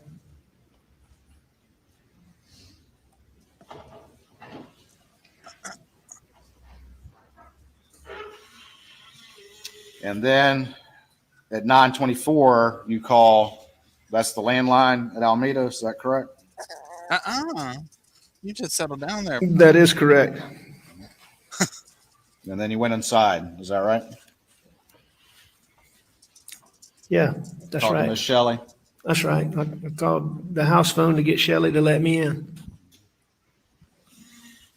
And when you were asked by law enforcement how long you were at your mother's house, you said 45 minutes to an hour. Isn't that correct? I think I said a couple of different things, but I think at one time I did say that. But, you know, routinely through these things, I kept saying, you know, when you get this data, Oliver. you'll see exactly. When you look at my phone, you'll see exactly. When you do, you know, so, you know, me giving the times was always given with the thought that, okay, there's OnStar out there, there's whatever. But when you had a conversation with Miss Shelley after the fact, you actually asked her to say that you were there longer than 20 minutes. You know, I heard Shelley's testimony. I believe Shelley to be a good person. I wasn't trying to influence Shelley on any particular length of time because at the beginning of this, I believed that data would show what data would show. And for me to tell her to say something when my OnStar is going to show something different just doesn't make any sense. So, you know, I can't answer that. What my recollection is that I told Shelley that law enforcement would be talking to her. We may have discussed how long I was there. At that point in time, if I thought I was there 45 minutes, I may have said I was here 45 minutes, but, you know, I can't tell you. All right. And that's the same thing that Blanca testified to, that you talked to her about the clothes that you were wearing. It made her uncomfortable, correct? Ask that question again. It's similar to your conversation with Blanca that she testified about when you talked to her about the clothes that you were supposedly wearing. And it made her feel uncomfortable. Do you remember that testimony, sir? What's similar to that? Well, that you're talking to both of these individuals about their testimony in a manner that's inconsistent with what they know. No, I don't think your assertion is accurate. You have to understand this. On August the 11th, when I went to meet with David Owens, and in that David Owens asked me about, he showed me that Snapchat and asked me about clothes that I had on. And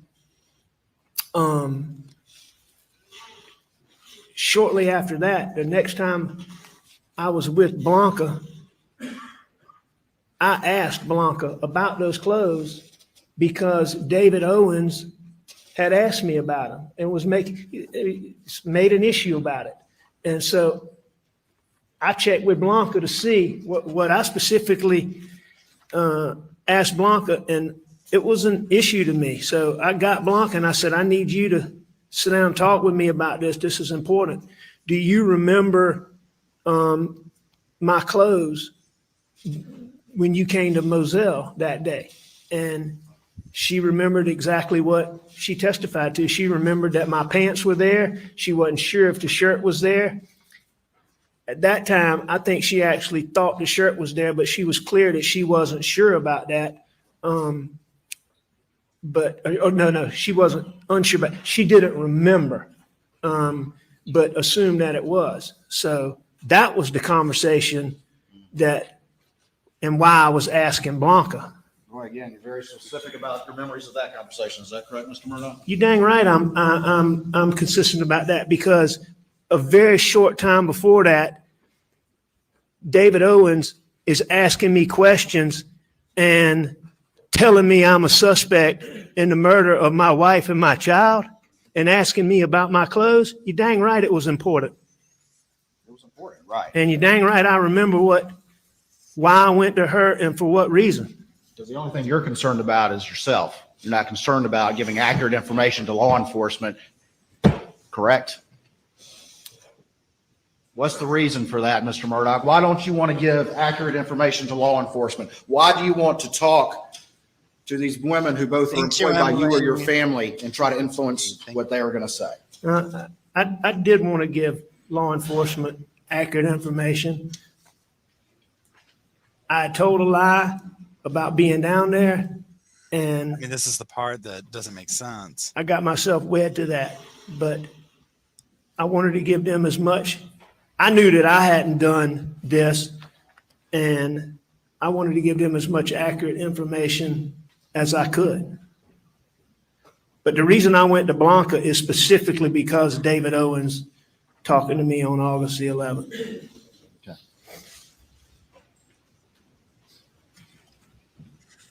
Oh, thank you, Jennifer. I appreciate it. You see that you're underway about 9:42. Puppy and elder puppy trade. Thank y'all. 9:42 to 9:43. I do.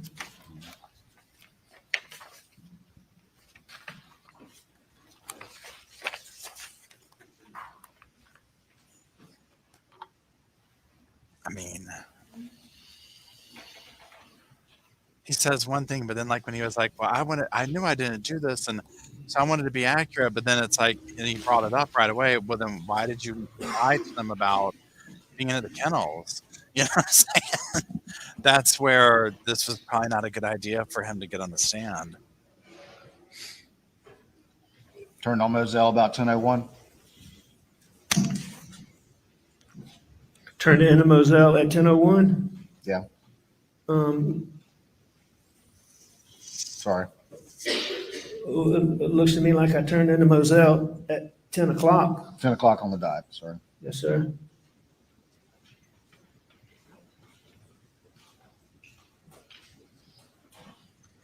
At the house at 10:05. Yes, sir. And then that's when you went back to the kennels after you came back from Alameda, correct? I went to the kennels after I went to the house at, I went from Alameda to the house to the kennels. And we got to the scene. You got out of the car, according to what you told law enforcement repeatedly, and went and checked the bodies, correct?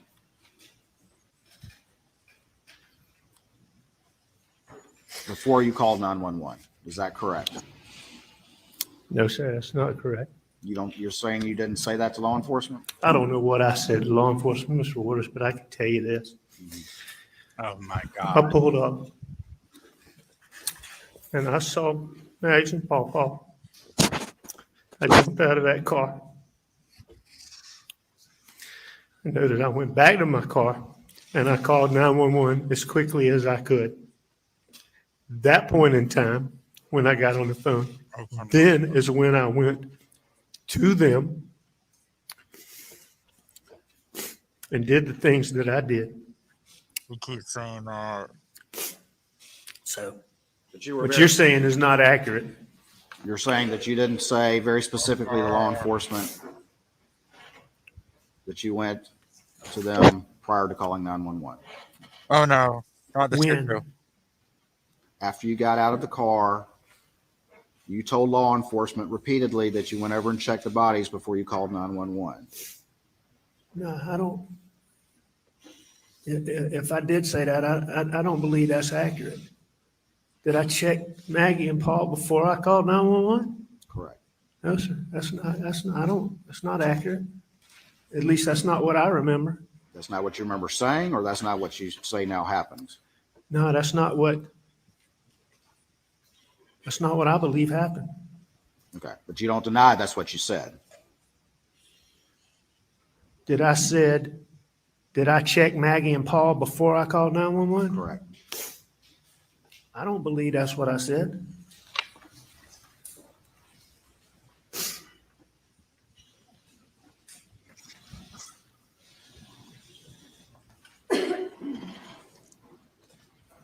Now, I know I checked them, but I don't believe I checked them before I called 911.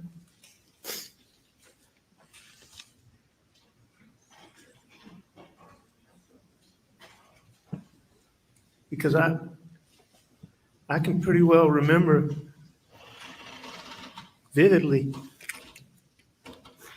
when I checked Paw Paw, I was already on the phone with 911.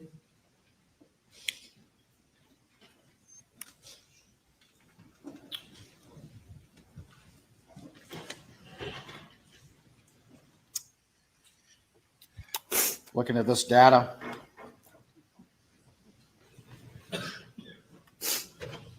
I can't.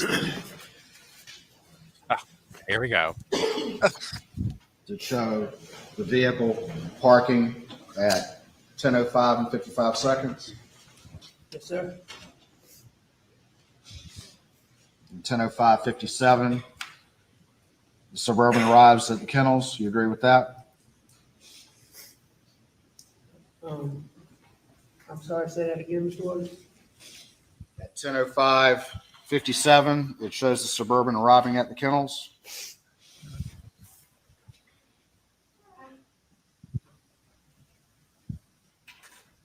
Okay. Okay. Oh God, no. 911 call With people. was at 10:06:14, Okay. just about 20 seconds later. You agree with that? I think that sounds right. Yes, sir. I mean, that makes sense. But that goes back to what I'm saying is I pulled up.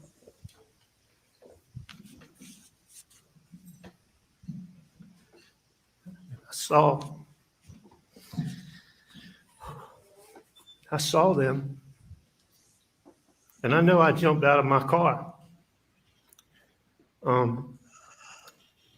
But I believe that before I checked them,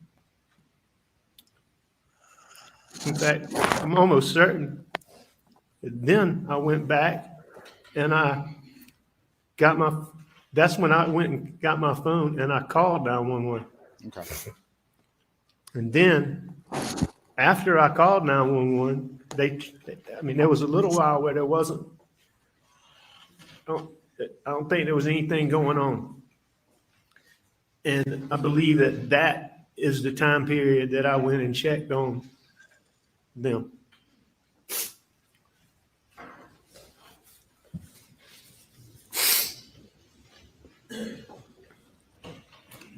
I don't want to belabor this point, but that what you're saying here today, now that we have this data, that's not exactly how you expressed it to law enforcement in your prior statements. Is that correct? No, sir, I disagree with that. Oh my I totally disagree with that, Mr. Okay, Waters. let's just move on. Will you point to what you're talking I can't about? take it.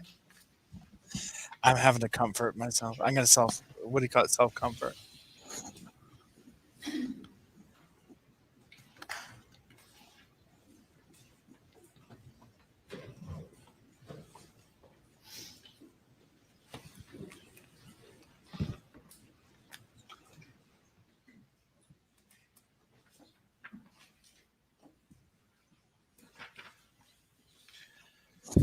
Let him go to lunch, for Lord's sakes. Let him go to lunch.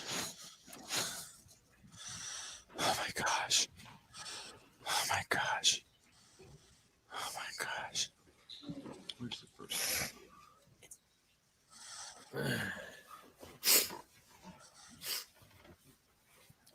He's like, let me just get some of this snot in my hair, everybody. Let me clean my gums off. Hold on, y'all. I'm going to rub this snot rag up. Oh, get him a new one. Don't put it in your pocket. Oh, he's going to get some damn receipts.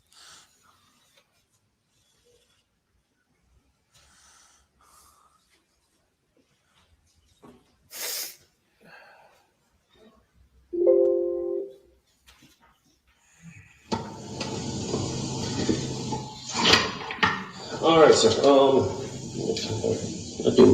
I let the house go out and watch. 1257.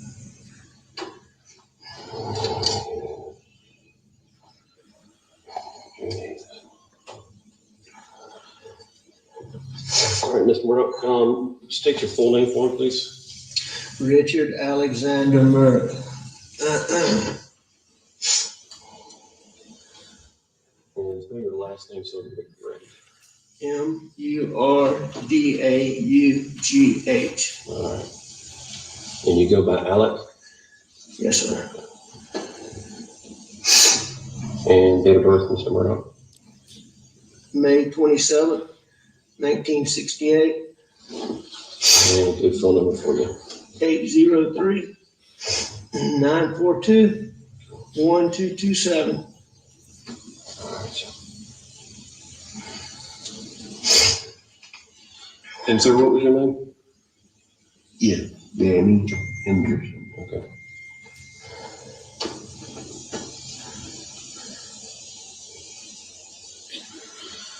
All right. As I stated, I'm David Owen in Lower Rutland with Colleton County. I'm with SLED. I hate to have to do this. I understand. Yeah. I totally Yeah. understand. Yeah. So you don't have any problem Yeah. with it. So, just start at the top, take your time. Like when I came back here, Mhm. I mean, I pulled up and I could see him, and I knew something was bad. I ran out. I knew it was really bad. And my boy over there, I could see it was.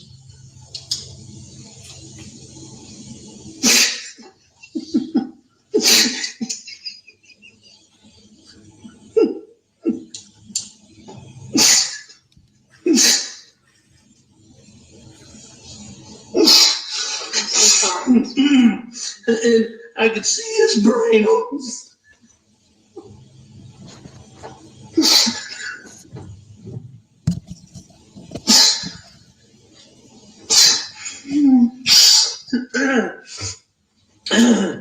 And I ran over to Maggie. And actually, I think I tried to turn Paul over first.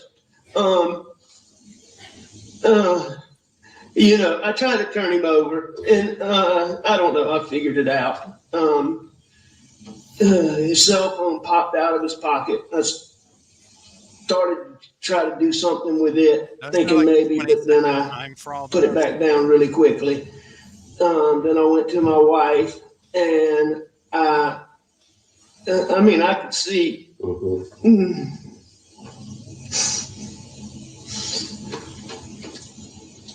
Did you touch Maggie at all? I did. I touched them both. Okay. I tried to take I mean, I try to do it as limited as possible, but I try to take their pulse on both of them.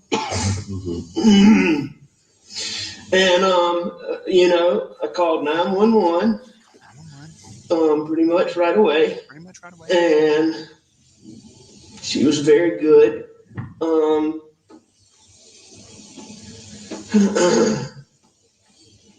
I talked to her. I told her I was going to get off the phone to call some family members.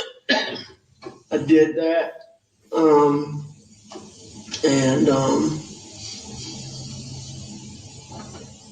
What family members did you call? I called my brother Randy, and I called my brother John.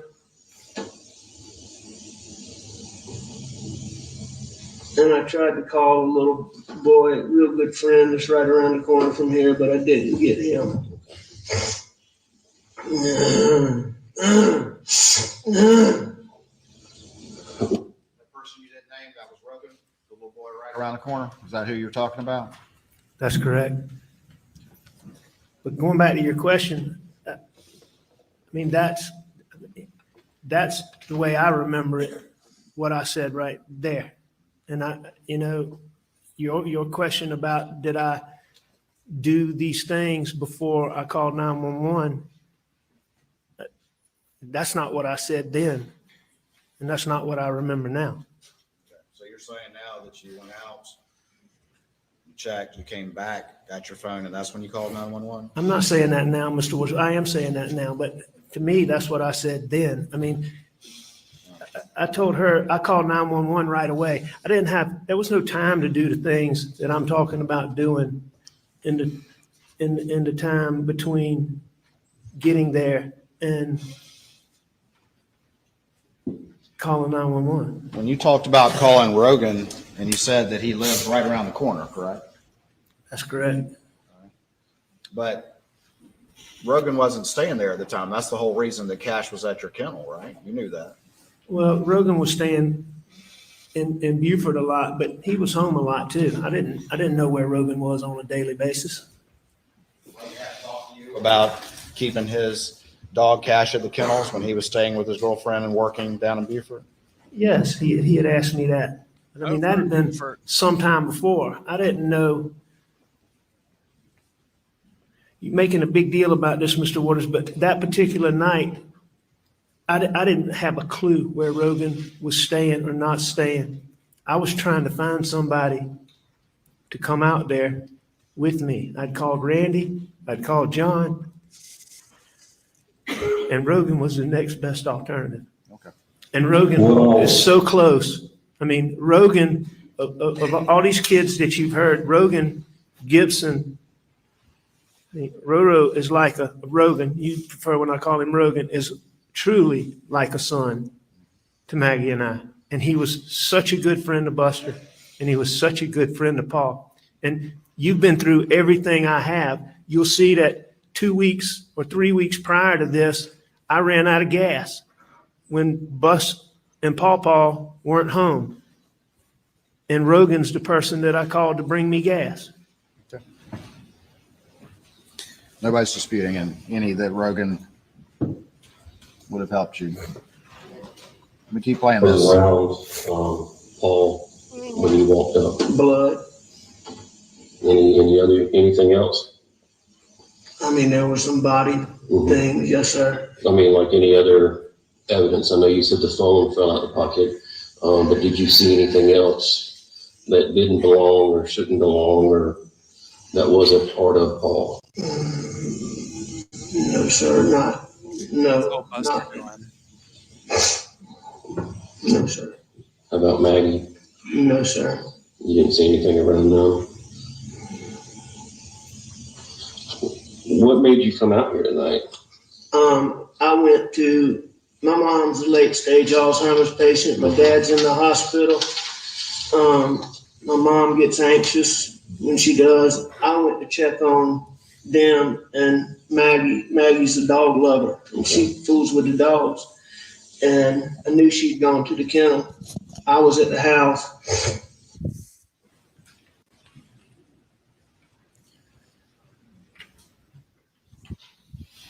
You just testified that in the wake of this, you didn't know what you said to law enforcement. That was what you just said.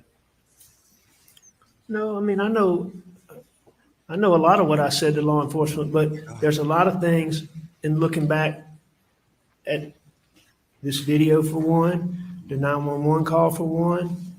I mean, there's a lot of things that I didn't remember. Okay. But right then and there, just Thank you, not Emily. long into this interview, you made a conscious decision to lie right there. Play that again? You said, I was at the house.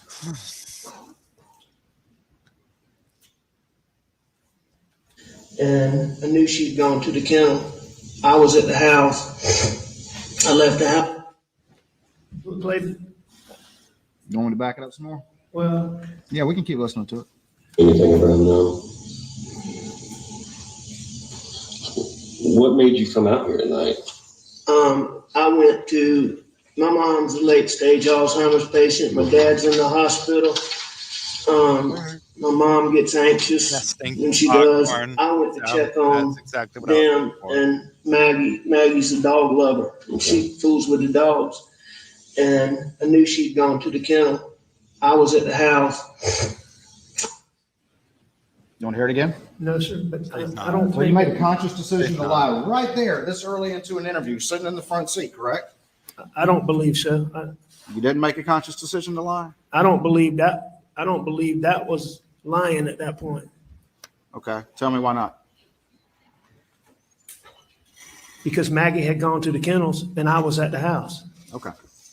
So you think you were that was not a lie at that point? I don't believe so. At what point did you decide to lie? I'm not sure, but it was in that. It was in this interview? I believe that it was. Okay, was this interview where you're sitting in the front seat, correct? It is. You're not in custody, correct? I'm not in custody. They're giving you water, letting you chew tobacco, treating you politely, correct? They were treating me very politely. So what was it that clicked? So you said in this interview that it clicked that I'm gonna lie about the most important fact that I know? I'm not sure exactly when in it that I lied, decided to lie, but I believe it was during this interview. I believe all those things that I talked the about, whole thing. you know, those things that had gone on, the things that people had said to me about don't talk to anybody without a lawyer. Partners all told me that, or a lot of my partners told me that. My dear friend, That's greatly Chief Alexander appreciated. was one who said that. I overheard, I believe it was Sheriff Hill, I'm not positive. I overheard him tell, I believe Mark Ball or Gray Holmes, don't let him talk to anybody without a lawyer. And what I believe is that based on my distrust of SLED and getting in that interview, and I'm not positive about this, but I believe when he asked me, you know, about my relationship with my wife and my son, I believe that's when I decided to lie. You But I'm also not left positive. out when you had the GSR too, because that's what you testified to yesterday. That certainly contributed. And your dope paranoia too. You said that as well, correct? Well, those things are what triggered the paranoia that started as my addiction evolved. Oh my God. And so you're an experienced lawyer and you've been a prosecutor, and you took the advice of your law partners that you should have a lawyer there, as you read that as, oh, I should lie. No, that's not an accurate. Because that's not what that means, is it, Mr. Murdaugh? Well, that's not an accurate statement, what you just said, Mr. Waters. I just repeated what you just said. You said it was one of the factors was your law partners, and now you're blaming Sheriff Hill and Greg Alexander told you that you needed a lawyer before you talked to police, and you took that somehow as meaning I need to lie as a No, lawyer and a prosecutor? no, that's what you said, Mr. Waters, but How am I mischaracterizing it from your perspective, Mr. Murdaugh? Because I think isn't that what you heard? Isn't that what you just said? Excuse me. no, sir, that's not what I said. All right, So we'll say it again. I believe those guys were trying to help me. I believe they cared about me. I believe they thought that I was in a condition such that I shouldn't talk to anybody. I mean, those guys had to prop me up, help me get myself together just to be able to go talk to David Owens. I mean, they were trying to help me. But before that, that was just one of the many things that I believe led to that situation sitting in there where those paranoid thoughts came to me. Them talking about not talking to anybody without a lawyer, Brian Murdaugh, checking my hands, the fact that I got a pocket full of pills in my pocket. Pocket full of pills. I was the person who Pocket full of sunshine. found Maggie and Paul. My distrust for SLED. All of those factors combined and made me decide to lie. I also know him asking me about Maggie and Paw contributed to that paranoia. All I'm saying is I'm not disputing that I lied. I'm just saying at this point, you're saying I made a conscious decision to lie here, and I'm saying I don't think I made a conscious decision right there. Okay, so it's later. I believe so. Had you already had your GSR done at this point? Yes, sir. Okay. I had. And you'd already talked to your law partners and heard Sheriff Hill. Now you're blaming him and I'm not- blaming no. Chief Alexander now as well for your lies. No, sir, Mr. Waters. You just added that one. You didn't say that yesterday. You just added that one. Be given an opportunity to answer the question. Objection. Can you finish your last answer? All right. Mr. Waters, I'm not blaming anybody. I accept full responsibility for what I did. What I'm saying is what I believe contributed to me doing that and the reason why I did that. I think those folks were trying to help me. So I don't blame them. Roscoe. I think they were worried about me. I don't dispute that, but you're saying you took that advice as I need to lie. Nah, what you're doing is you're isolating one single I'm not thing. isolating anything. I've mentioned all the factors. You've added some new ones, but I mentioned all the factors that you're blaming. Oh, they're going at it. Lie. That's not what you did. What you asked me is you said, I took my partners telling me not to talk to somebody without a lawyer as a reason to lie. And that's an inaccurate statement. That was one of the factors that went into a series, decision to lie. hang on, Mr. Waters, a series of events, all right, that caused me to have paranoid thinking, all right, and then I lied. All right. But at some point it happened during this interview that you crossed over. You're saying that you came into this interview intending to be fully disclosing to everything, and something happened in this interview that sent you over the edge, and you said, hey, let me lie about the last time I saw my wife and child alive, supposedly, according to me. I certainly didn't go into that interview, I believe, intending to lie. Mr. Okay. Waters, I wasn't capable at that point in time of planning anything or thinking through anything. So somehow during this interview, all of a sudden those senses came to you to plan and do that. When I got to thinking in that paranoid way that normally, as I said, I could take a deep breath and make it go away. I never had a situation where it lasted more than a matter of seconds. That night, after all those things had happened, it didn't go away in a matter of seconds. And I decided to lie. Those are the clothes that you ultimately gave to Dave Owen. Is that right? Those are the clothes I gave to David Owens. At what point did you be able to chuck the pills you say are in your pocket? When did you do that? When I was in my bedroom. When you're in the bedroom? Yes, sir. Where'd you put them? I'm not sure where I put them, but ultimately they would have gone in my suitcase. So that's when you did it? You have a specific recollection of that? No, I don't. I just know that I took them out of my pocket. If we watch this whole video, you think you could, if we watch the whole thing, you think you can say, okay, that's the moment where my senses came to me and I decided I was going to tell this major lie? I don't know that it happened like that, but I mean, I may be able to tell you some things that contributed to it. We watched the whole thing. Oh God, no! Please don't. Let us go to lunch first, please. Please. We've done nothing wrong. Quick, just play. Yeah, look at your watch. Judge, step in. Step in. Yes, everyone look at your watch. These are called social cues. I'm sure some of the jury is beside I themselves. just want to be clear, though. At least on this one, at some point during this interview, when you were able to plan your lie about this event, and you made that decision. Obviously, But it wasn't what we just played. It wasn't yet. It was some point after that. I don't think that's a lie right there. Is the reason why I don't ain't the think last that one. it's occurred before this, because what I'm saying there, I believe to be truthful. And I know this. I know for a fact that when David Owens asked me about my relationship with my wife and my child, I know that that played a role in that. And I believe that, and I may be wrong, but I believe that this was before that. You ever heard the expression, not telling the whole truth is the same as telling the lie? Sure I have. That's something you understood as a lawyer and a prosecutor? Yes.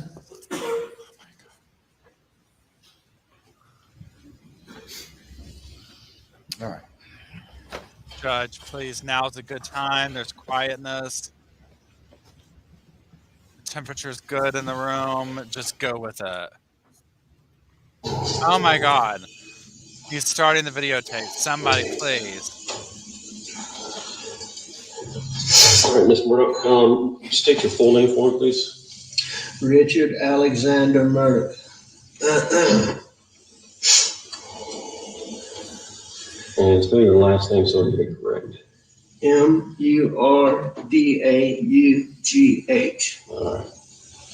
And you go by Alec? Yes, sir. And date of birth, Mr. Murdaugh? May 27th, 1968, Yeah, maybe they'll stop. And a good phone number for you.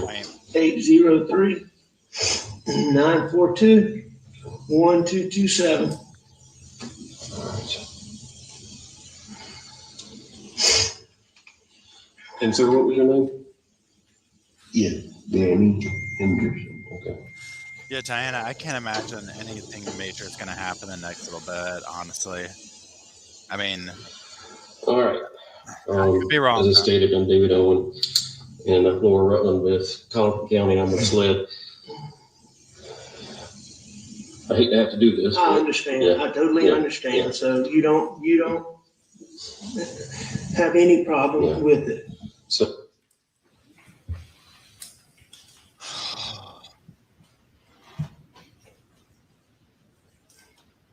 You hadn't decided to lie right there, correct? I don't believe so. You told David Owen that you understood that he had to ask questions and you do what you need to do, correct? That is what I told him.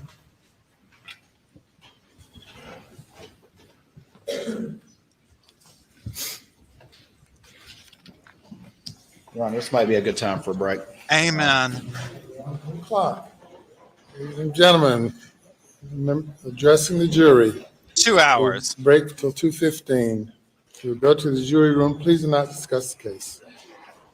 Oh my God, y'all. I feel like we've run a damn marathon. Oh my gosh. Lord help us all. Someone help us. Okay, let me get back to y'all. Oh my God, y'all. I mean,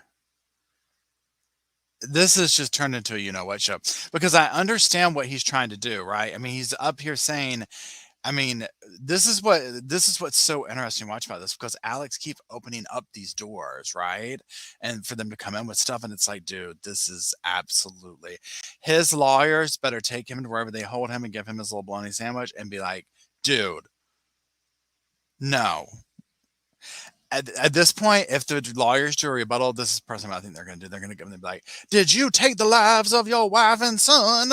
And he's like, no, I didn't. And they're like, okay, we rest our case. Like, what else? It's like, just end it. I mean, they just get, there's nothing else. I mean, my gosh. Okay. So I know everybody's like, we got dogs to walk, we got stuff to do, we got this and that. Okay, so here's what's gonna happen, y'all. I've got to go do stuff for the rest of the day, right? We are going to, well, obviously we're going to be talking about, maybe we'll try and get together over the weekend. I got to work tomorrow. Monday, there's no way they're going to be done today, right? I don't think this will go to the jury today. Maybe Monday, maybe Tuesday. I don't know, but this is going to go on for a while. I do feel like this is just very scattered and all over the place. And it's like, dude, I wish the prosecutor would just kind of reel it in and just be like, boom, boom, boom, boom, boom. Like, just get through it. You know what I'm saying? Anyways. So I'll be, posting all that kind of stuff. And then we'll reconvene Monday and obviously talk about it. I'm going to try and do a video for Sunday morning or Monday morning. I don't know if it's going to be on the Netflix thing. I don't know if it's going to be on some of his testimony from day one. But we'll see.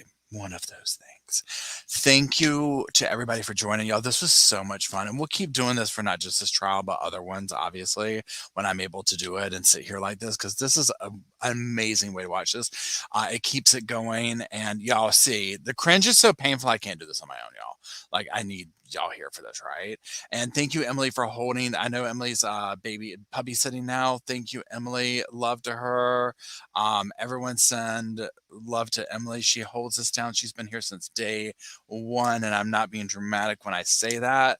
Emily was here from day one, and she is amazing, and I love her to death. And thank you for the recent little super chat. Peach Pie, thank you. Thank you, everybody, for joining. Thank you for the super chats. Thank you for the conversation. Thank you for being so respectful. I know these cases, we all have different opinions of stuff, and that's fine.